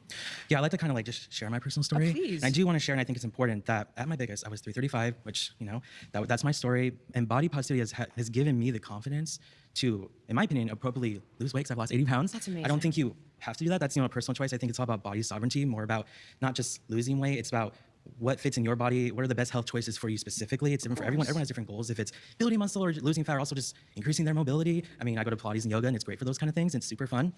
But I think for me, that body positivity was the one thing that really helped me feel comfortable in my body. And what I can say is, and I see body positivity as, of course, just welcoming who you are, accepting your body. And because I was able to do that, I was able to, identify what I wanted to do with my body, and that was to lose weight. Again, not something that you have to do. And I did it in a way where I appreciated myself. I appreciated my body rather than this inspiration of hatred. I think there's some people that are inspired by the hatred of their body. Okay, but like, can he go into specifics? He's just saying words. Did you do it through a caloric deficit? Did you get therapy? Like, he's just saying things, and I don't know what any of it means. And that they'll lose weight even at a rapid pace, losing like 30, 40 pounds a month, which we know is not healthy. Sometimes Depends like on how you lose losing it, like, yes. yeah, For right. the like, average person, even, yes, like, I agree. I think people agree that, or I've seen like, 5 to 8 or 10 pounds a month is kind of what you want to do in a healthy, like rapid, a way to lose weight. And I think sometimes if you're doing too much, that's right. It's not realistic And it can at all. become unsustainable if that can Absolutely. happen. So that's kind of what I would say. And because body positivity was such a gateway for me to accept my body, that's how I think it's so appropriate and just so amazing for people who, and like you said, they are doing the work. Maybe not necessarily physically, but I think that there is a mental component they have to address, because without that mental component or that mental work you're doing, again, maybe they're just exercising or losing weight or whatever it is, or changing their body, all treating it out of shame rather than, My concern is that when I've worked with people who are obese or overweight, they don't appreciate, they feel victimized. And by the way, they have been victimized at one point or another in their lives. But if I cannot show them that where they are now is ultimately their own choosing, then they're fundamentally disempowered to make a different choice. So hear me out on shame for a second. Yeah, that's interesting. So when you show people that they have a hand in what they've created, they're more motivated to change those things. But when you tell people that they have no hand in the things that they have created, they feel disempowered, and they feel like nothing that they can do will change the outcome of their situation. I can understand that. So the movement is like, diet culture does this to me. And I have a whole list of stuff that, beauty standards does this to me, media does this to me, all these different things do this to you. To me, that is a screen, it's a projection for when you actually first felt unloved, unsupported, not validated, right? And it's so much easier to say, like, Victoria's Secret is me, instead of my mother never came to any of my sporting events. My father was an alcoholic who never showed up for me. All of these different primal wounds that occur when we're making about this shit on the outside. And I like that she's reaching, for things that are, big psychological issues that could be holding people back for those reasons. I like that she's looking way more into it than just, the average dude, bro, gym guy, just spewing the rhetoric that these people probably actually see on TikTok. That's not helpful. Fuck about Victoria's Secret, dude. So then on top of that, right, what I think most people don't appreciate is that we end up choosing shame, not consciously. Have you ever heard the quote, I'd rather be a sinner in a world with a God than a saint in a world without one? So in this analogy, the sinner is the child and God is the All parent. right, pause. You've been voted out by the majority. Please return to. Okay, it was a pleasure and thank you for sharing your story. That was a very pleasant interaction, I will say. Hi, Solstice. Hi, lovely to meet you. She has been dying to get up there. You said something about it being inherently disempowering because you don't believe you can make changes, right? Am I No, Yeah. I'm suggesting that there is no framework. There's no, now that we've accepted where we are today, what can we take responsibility for and how can we take action? Okay. Sure. So, are you familiar? You brought up a quote of your own. Are you familiar with the quote, "To those accustomed to privilege, equality can feel like oppression"? Do you no. understand how weight is interactive and intersectional with all these other identities? When somebody is a fat person, it intersects with other aspects of the world that have marginalized them. Give me examples. Example of a person, or No, of how you're feeling, in ways you feel marginalized. And who are you speaking for? Anyone. I don't think it's about a specific person. I think mean, actually. when you say that it is important to take responsibility for what you can change, you seem to have acknowledged that at the beginning, at that first stage of acceptance or of understanding, that you are trying to acknowledge that you can't hate yourself into a version of yourself that you can love. No, not really, no. You can't. But what I do think, hear me out, I do think that when you are feeling pain or shame, it is a signal to explore. I do Absolutely. think that. And I appreciate that you're coming at this from a place that involves the mental health as well. It sounds like you would be pro-therapy and pro-understanding where these roots come from. Definitely. But again, you can't change yourself. You can't go into changing yourself from the expectation that that will make you feel better about anything. And I don't think that our choices to make changes about ourselves reflect more self-love necessarily. They can. I think if you choose to take, so don't interrupt me. Please continue. if you are choosing to take care of yourself, that comes from something within you that feels good for your body. Okay. And so the body positivity movement to me is not inherently about, it's not about taking, diet culture and just saying that is the root of all evil. It amplifies the ways that we have been harmed and feel shame inside. It is a harmful thing that actively causes pain. Talk to me about what you'd like to see change. Diet culture eradicated. It's not going to, though, buddy. And here's the thing. Okay. Hear me. It's just not. This is the world we live in, right?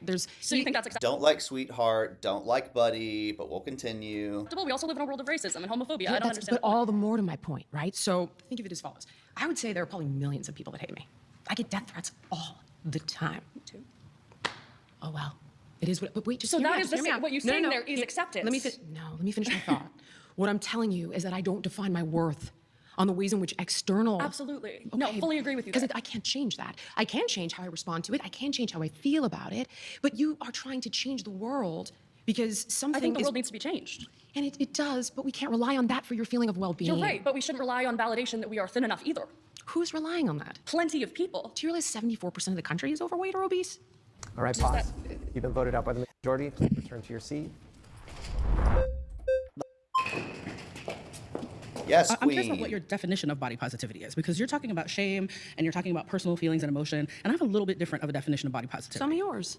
So when I think about the body positivity movement, I actually think about its roots in the fat rights movement, which is where I work. In the 60s. God, In the 60s, here we go. I run NAFA, which is a fat organization that was founded in the 60s. about it.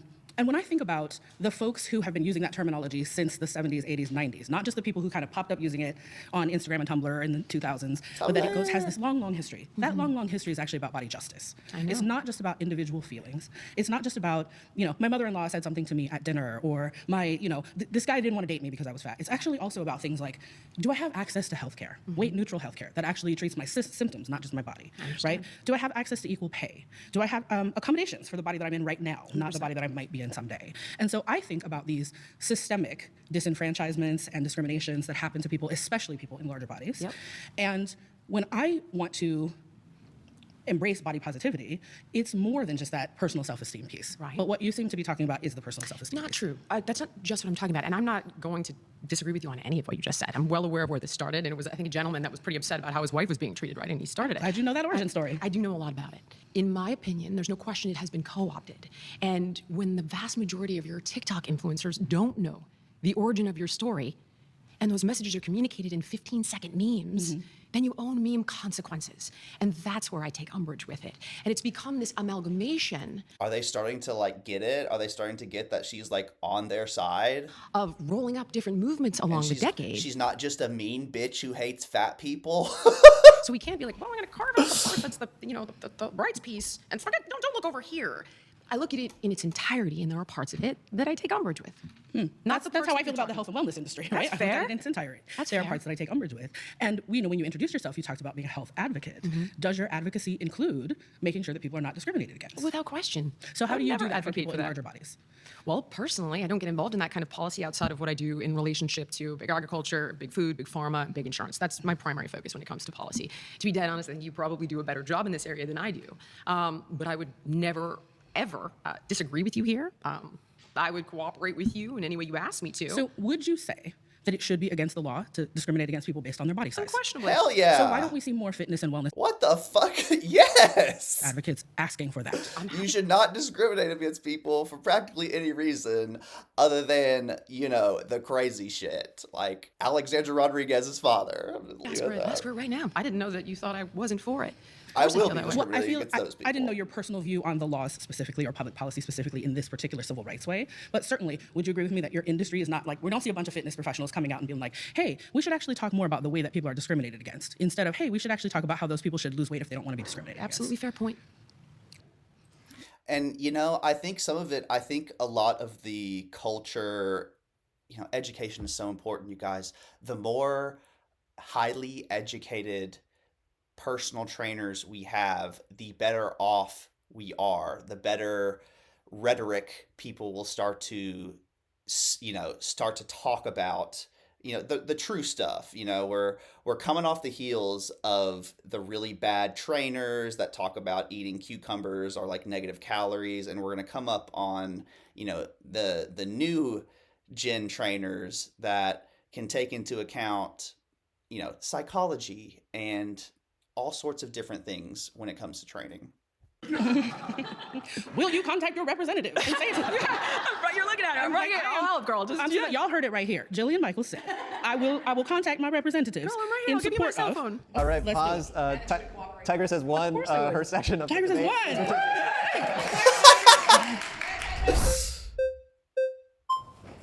Hi, my name is Rachel. Nice to meet you, Rachel. Rachel! A little bit of background on me first. I'm a personal trainer. I would consider myself an advocate for the body What is she certified through? positivity movement. Not particularly an activist, but somebody who supports all bodies being in the fitness industry. But then we're talking about shame. So I'm trying to show you why somebody would choose to internalize a lack of worth, which results in toxic shame. So real quick, healthy shame is if I acted like a douche to one of you, and I went home tonight and I was like, oh God, I was feeling insecure, I was feeling overwhelmed, I acted like an asshole. I regret that. How can I change that next time? That's gonna be something very different. Just wait, just hold on. Okay, then something toxic shame, you're bad. Not the thing you did could improve, not being analytical and exploring your behavior and agreeing to change it. So toxic shame is the internalization of not being good enough, right? Yeah. So what I'm trying to illustrate is that many of the people who end up in that position feeling that way have chosen that feeling because it is safer than accepting you were primally abandoned as a kid. So the idea is that if you can be better, then you'll get what you need. If I'm externalizing shame on shit like diet culture, this origin wound never gets healed. And if I don't accept that it wasn't them who did this to me, if I can say, wow, I let this defense structure build inside of me to protect myself at a time when it meant my psychological survival, but now this is no longer serving me, I think that's a better way to work it through. Yeah. Okay. How did we go from the word body positivity to shame? This is an umbrella that we're looking at. We're talking about diet culture, which is like such like a micro point in the movement. Like we're not just talking about big bodies, we're talking about all bodies. So all bodies don't feel shame? But shame, I mean, it is a core we're tenet talking of the about positive. movement. Have you ever felt shame? Of course. Shame is Everyone not has, size right? exclusive. I didn't say it was. But then why is a movement that was created to make people feel better about the body How that does it they're do in? that? Tell me. You don't think it has a protocol for addressing shame? It's pretty explicit. No, but have you ever been in a bigger body? Yeah, it was 175 pounds at 13, 5 feet tall. Okay. I also was overweight previously. Like when everybody is telling you that you are not good the way that you are, like you have to like love yourself. You have to invite love into the space. How? By looking at yourself in the mirror and telling yourself, I'm beautiful. It's not gonna work, kid. It does. It's by telling yourself, I love myself enough to do the things I need to do to make me healthy. It's an SNL skit. It's not. Yes, it is. How it's positive affirmations. Like we're like, no, this is like real. Like how Positive we speak. affirmation How is we like speak dealing with a bullet wound with a Band-Aid. Okay. But you have to speak to yourself with love. Exercise can be a very shameful thing for people in a bigger body where they already don't feel invited Conflating into two the different space. issues. No, but it's that I brought up body positivity and you brought up shame. Shame is how shame is dealt with is an integral part of the body positivity movement. You're saying it's not? How shame is dealt with? How people manage their shame. It's externalized and then it's invalidated. And That same form of what you call shame, I call self-love. And that same What am I feeling. calling shame? You're calling the feeling of feeling uncomfortable in the size of your body shame. No, I'm not. I'm saying that the movement suggests you address shame by externalizing it. Diet culture made me feel this way. Capitalism made me feel this way. Not diet culture. Bye-bye. Body positivity. I'm a woman with a baby. I am 6 months postpartum. Okay. Body positivity is for me too. I have loose skin on my stomach. I don't look the same as I did before I had a child. Right. I gained 70 pounds and had to work to lose it because that was my choice. And I wanted to move my body to feel better. So body positivity is not diet culture. There's like more bodies that fit into this umbrella that you're talking about than just like, oh, big people. Oh, I'm not saying that there aren't. Then what is this diet? Like, why diet culture? Like, why is that the first thing that rings your bell? Like when you think of that? It's not the first thing that rings my bell, but what I'm suggesting is that very often. What's the first thing you think of? What's the when you think first? of body Gosh, there's positivity? many different pieces to this patchwork What's the first quilt. thing you think of when you think of? Honestly, Is it the word fat? I think no. Then what is it? Why is she trying to have a gotcha moment over what is the first thing you think of when blank? Why is she having a gotcha moment here? People who Or have try. been really hurt, rejecting the things that they have felt rejected by. So All right, pause. We're out of time. Please return to your seat.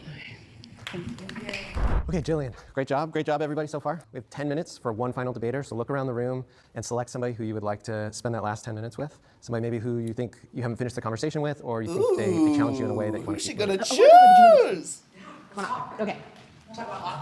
My surrounded claim is Oh, girl. that shame is far more dangerous than body positivity. I don't disagree with you. I disagree with how it handles shame. Let's talk about the show. Okay. Tell me more about your, I guess, tactics or who Jillian Michaels is to the world. I can't describe who Jillian Michaels is to the world. I'm something to everybody. To some people, I'm a hero that saved their life, which I never, listen, I disown, 35% of people. hold on, I disown that completely. It's not my accomplishment.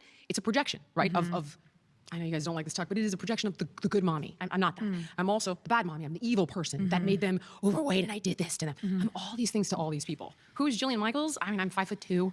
I spend a lot of money on laser hair removal. I got 2 kids. I mean, How do you Goals. Oh my God, I want laser hero removal so bad. One day. raise your kids? You use fear and shame to raise them? Does it seem like What you use the fear and shame to raise them? Yeah. What the fuck? Girl is not listening to shit. Because you talk about using fear and shame. I don't talk about. First of all, that is a life or death intervention on a ticking clock. But Biggest do you loser. look Like these people don't hear the full sentence. and you not see a life or parenthood. death need for an intervention right now? Be honest. Yeah. You might. I do. We don't have a ticking clock, which means that if you chose to reach out to me, We're to all on a maybe ticking work on- clock. Not in the way that you go home in a week, dude. In the way that I get 6 days to try to figure out, to try to help you. Okay, so that's you're back very to the different. show now, the ticking I clock thought we were being- talking about, but you're Sure. asking me about fear, and I'm telling you that parenting and Biggest Loser, there's no parallel. Okay, so shame. Okay. Shaming someone. So like I didn't say it's okay to shame someone. I'm telling you that the utilization of these emotions, I'm telling you that shame is a signal. It's telling you, hey, look over here. This here. So, but shame from the world. Like any shame I've felt from, okay, we'll start here. Any you're externalizing shame, which is No, no. exactly what I don't agree with. And you're saying that I've externalized it by No. carrying it on my You're- body you as ju- well. No, I'm saying when That's a little bit of what you said earlier about the trauma is hold on. externalized. Well, that would be utilizing your body as a container to manage emotions. If we're talking about in this particular instance, I can give you an example of that, but or not. So I'm not talking about shaming someone. I fundamentally disagree with that concept. I'm talking about the shame that is already there, not externalizing it. I'm talking about appreciating the fact that, like, okay, this is arising from within me. Where is this coming from and why? If we, instead of going, oh, I think I'm ashamed because of what they did or what they told me or what now listen, people are absolutely at one point or another very often victims. However, how we choose to respond to that injury, okay, at one time absolutely meant your psychological survival. It is how you survived that injury. The problem is it perpetuates and it no longer serves. But if we continue to repeat the pattern, it's actually called, has a name, it's called repetition compulsion. And the goal, right, is I will master this. I will play this out. It's safer to play it out externally than where those feelings really belong, because that's painful. It's also safer because you don't have to suffer the primal loss of whatever was missing. So now, can I give you an example? I'm a shitty parent. We talked about this, but just follow me, right? I'm a shitty parent. I'm not there for you. Okay. Instead of you saying, "Oh my God, my mom was never available. I didn't get what I needed," and there's there's peoples that feel that way. Okay.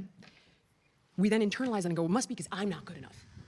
Hence the sinner part, okay? Not because mommy is unavailable due to her own limitations. Instead, it gets internalized, and that is what becomes toxic shame. What is the primal injury that begot this emotion? And subsequently, how do I deal with it where it's appropriate? Meaning the right, like not Victoria's Secret, okay? The primal wound. You know, this has kind of opened my eyes just a little bit. I don't know. I've kind of always been on the fence with talk therapy and kind of like bringing up past traumas. You know, I don't know, maybe in some cases, some people really do got to just talk it out and you figure out, you know, why you feel the way that you feel around specific subjects. But then after you figure that out, does that really give you like closure or relief to like move on and then start to like do things that actually serve you? And then in experiencing that loss, feeling those feelings, which really sucks and really hurts, which is why people have defense structures, coping mechanisms, so on and so forth. The way through that, you feel it, and then after you grieve it, after you explore it, then we can implement a weight release. No, my no, trauma. no, a perspective I've released shift. it, and therefore then I will be thin. A perspective shift and a behavior change. Yes, of course. I've been desperate my entire life to change my behaviors and shift my this and change my eating and buy Factor and go on this diet and sign up for the trainer and go to the gym and do the thing and pay thousands of dollars and get the Peloton and go to SoulCycle. But that's all surface stuff, dude. Sure, but the shame never came from myself. I know. The shame is but external you- factors, and hold that on. is why Remember we when you turn said to me body earlier? positivity. Remember when you said to me earlier, "Fuck my parents"? Okay, I didn't say it like that. Mommy's watching. Me and mommy's watching. But here, let's talk about the parental wound. I'll tell you how my parent was wounded. Want to talk about that? Yeah. Because here's the thing. I feel like you are saying Maha, Maga, it's too close. I think they should have picked a different name. We can work on that. But my thing is that what you're saying is I feel that you're coming to the table. You're like, listen, I think that I'm a little bit scared this is an ad for Maha, but no, forget, I'm not talking about Maha. Jillian Michaels is saying she wants a seat at the table. She's gonna go to Southwest with Tigris and say, fat people deserve 2 seats. Don't charge them extra. Let them on the plane, bitch. She's gonna go to Nabisco and say, stop putting this shit in the food because Jillian, I like the food in Europe. I like the make. What does fat people having an extra seat on the plane have like anything to do with this? You know what I'm saying? Like, why bring that up? I have been doing the Nabisco part. The So thank Southwest you. part is a bit of a separate conversation. But the Nabisco There's part, a lot I've of been doing. conversations. I think you're coming to the table to say whether or not it's just like Oprah. We acknowledge our part in diet culture and whatever. Like, let's make the change. Let's blame it on the bad guys. About diet culture. We haven't even talked about diet culture today. That is a separate episode. Body positivity is what we're talking about. I think we have turned to body positivity because of the shame. Because at 9 years old, my mother, who was a translator for her mother, who was an immigrant. At that time, it was very easy to come to this country. My grandfather came here with a letter in 1964, $100 in his pocket. They are the American dream. Gotcha. My mother was at the doctor with her mother. Okay. And a doctor, a professional man, I'm sure he was likely white, turned to her and said, ask your mom if she can have sex. Ask your mom, just tell your mom she's like a VW bug going up a hill with 9 people in it. A child. I get it. I mean, that's where it all comes from, right? Like, my mommy wound is only because of her own trauma. Of course, it's multi-generational. Of course, multi-generational. It gets into the epigenetics. It gets into how she raised me. Maybe you don't know you're on a diet till you're like 6. And then you go to your aunt's house who's like, anything you want, right here. What do you want? The grocery store will get you whatever. What did I want? I wanted Yoo-hoo like everybody else because I wasn't allowed to have Yoo-hoo. I wasn't allowed to have a ding dong. When I came home and I said, I want ding dongs in my lunch. You know what my mom bought me? Look. Okay, but like that's kind of a normal, respectable thing for parents to do.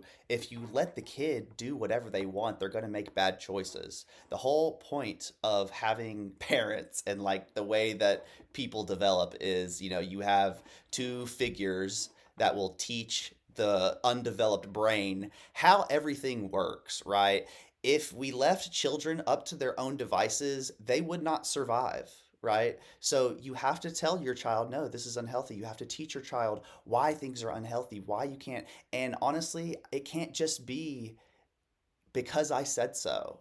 you have to give good depth for these kids to respect you and to respect your answer. She's just she could really get somebody heated. Fat ding dongs. And low fat ding dongs aren't wrapped in foil. So everybody knows they're fucking low. It's not a fucking ding. I want the foil. Girl, So she's acting on her what? trauma. Now I'm just like, I didn't choose to be here. And now I'm like, literally this woman is crying as I get off the plane from the Yoo-hoo trip because I had gained so much weight. My grandparents had to buy me new clothes.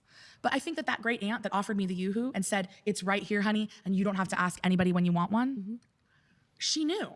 She knew I was being restricted at 6 years old. And that is why at 26, when you hear about body positivity and you're like, well, I've been on a diet for like 20 years, maybe there's more to life than trying to lose weight. That's what body positivity has given me. So Absolutely, there's everything more to life than to lose weight. But, eating is a part of your daily life, and being overweight is unhealthy. And this woman cannot escape the fact that she clearly has some unresolved childhood trauma. And she's like using these external sources as like reasons why she's still fat. It's interesting. do I still want, of course, to make the right choice every day for my nutrition? Yes. I can see there's like empathy. I also feel like when you were talking and you thought I was gonna interrupt, you could like hear my thoughts through my eyes. And people like you only get to be people like you because you're a unicorn. You're a very special person to have gotten to the place that you've gotten in this world. But the reality is, I'll finish. My point is that's where body positivity came from. Body positivity actually came to me. You know what I was doing on YouTube? My first YouTube video is me doing the master cleanse. And showing people how to cut the lemons and put their maple syrup in. But then body positivity came and said, hey, you should be talking about plus size fashion, not the master cleanse, girl. Sounds to me like you still have a lot of stuff that is upsetting you. It sounds to me like you're still contending with a lot. I'm contending with a society that every day, every minute of the day. It's like, okay, so what she's kind of telling me is, maybe I'm misinterpreting this, but like maybe she didn't find success on YouTube doing like fitness, health related content. And then she started to find success once she started doing, fat activist, fat liberation, plus size content. Okay. It's just, you found your niche, I guess, maybe just the fitness stuff just wasn't working out for you. Tells me not only I have to buy a product to have dinner. I try to make fucking fitness content all over the internet. That shit's hard. I have to take a GLP-1. Serena Williams is selling me a GLP-1. Jillian, that's problematic. But listen to me. And then I'm old. Will you listen? You're still externalizing the wound. Right. Ozempic, and I'm looking at the media, and Serena Williams is taking Ozempic. Like, she's not understanding that she is literally still externalizing the problem. And it's interesting that she understands like the genetic component and like epigenetics, but she's not willing to like try to figure out genuinely how to stop this generational wound from continuing to happen. But I guess she just thinks that doing the polar opposite of what her parents did is going to solve the issue, I guess. First conversation, I think that's where we stay. The first conversation. That is the most important thing. I don't care about Serena Williams. I couldn't care. Serena Williams, that's been... Mama, who gives a fuck? Because Jillian, she's not when you're fat, when you... No, but when I am getting a GLP-1 ad every time I open any app on my phone, watch the TV, drive down the... for that. Sure, but imagine in my position, Jillian, yes, I went 6 months where every waking hour, including the 3 a.m. pee, my mind said, should I go on a GLP-1? Should I go on a GLP-1? Should I go on a GLP-1? Okay. Would you call that food noise? What do you call that? You tell me. I call it fucked up. I call it fucked up. Because I'm over here like, I own a plus size fashion store. I look like the first fucking fat housewife of Beverly Hills. I'm fucking gorgeous. I got they, them. And so she's got a lot of other stuff, let's be real. If she has this plus size fashion and she makes plus size, content on YouTube, there is a big barrier to break away from those things because she makes her financial living off of plus size stuff, and so that could be a subconscious thing, a subconscious reason why she is so passionate about this.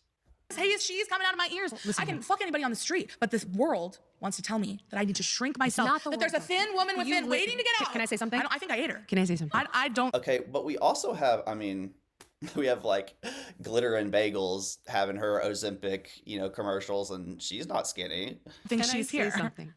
You also told me that what the world, tell me how back up, okay? Tell me how the world makes you feel. I constantly feel like I have to be smaller.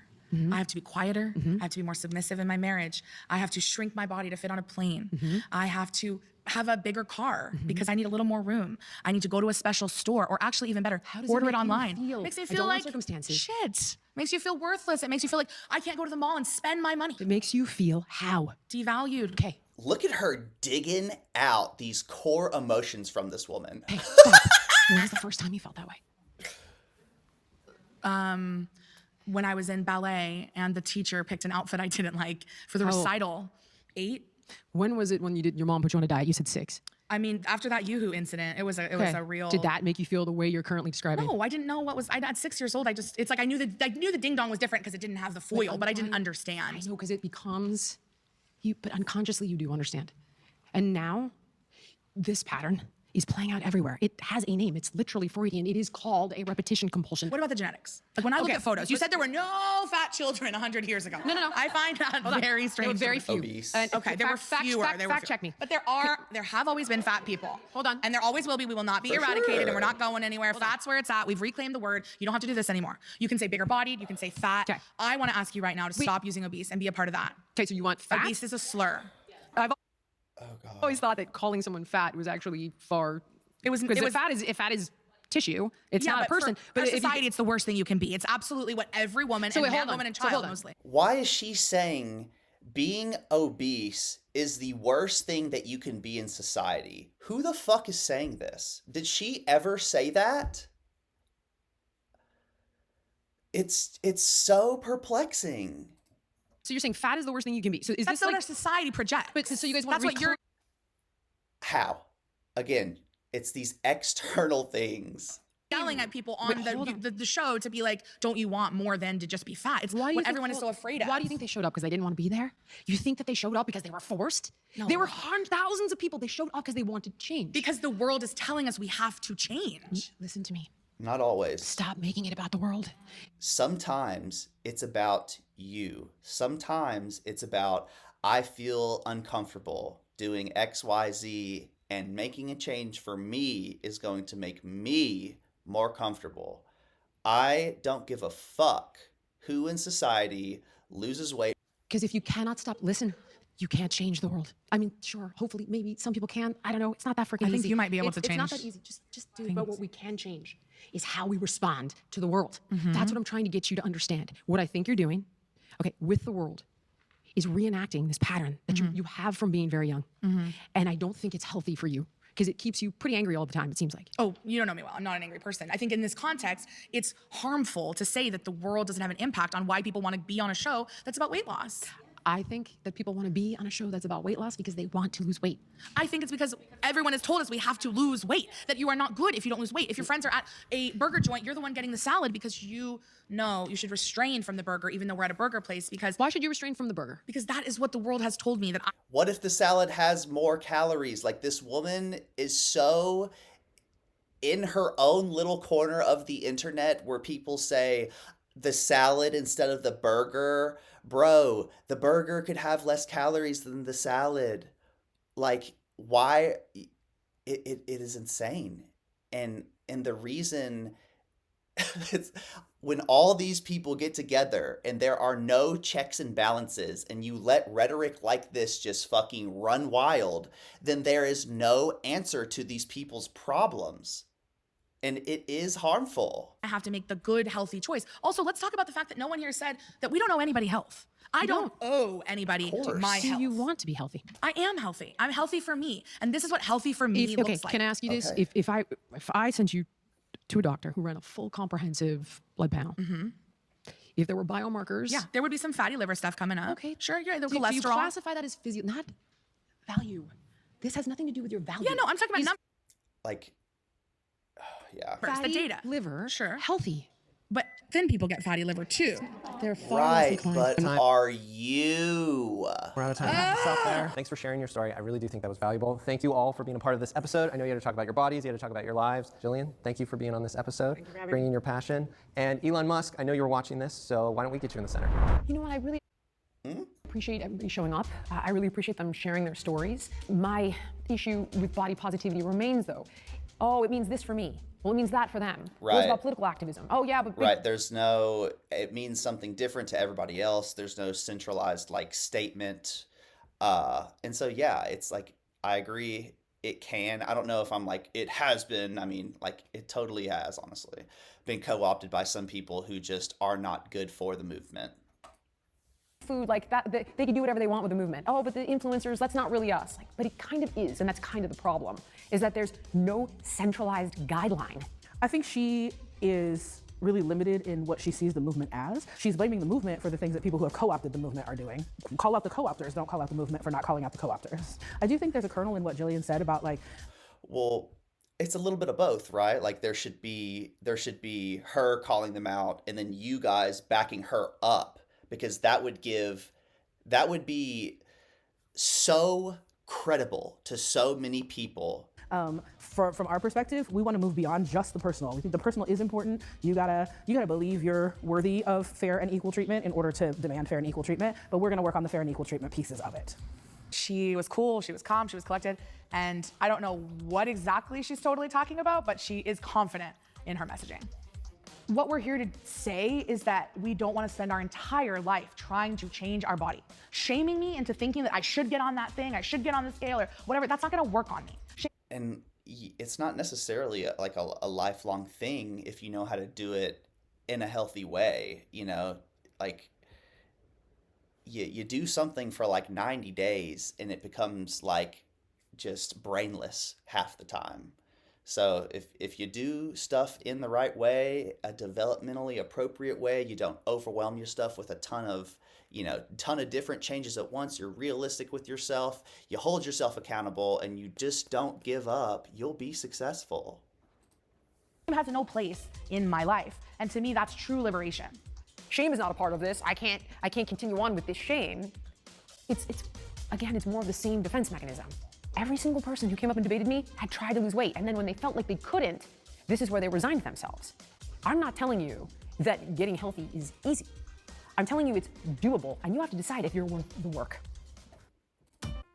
All right, you guys. Well, that concludes our Jubilee super duper video of the day. There's another video that I'm kind of interested in because it's like a follow-up between Jillian and the last girl she talked to. So maybe later this week I'll check that out. And on that note, you guys, make sure that you do something today that you'll be thankful for tomorrow. Set yourself up for success, you guys, and I'll catch you on the next one. Love ya. See ya. Bye. Thank you guys so much for clicking on the video, giving me your time, and if you made it all the way through, really just sticking it out for your boy. If you want to support the channel further, you can give me a like, a comment, or subscribe.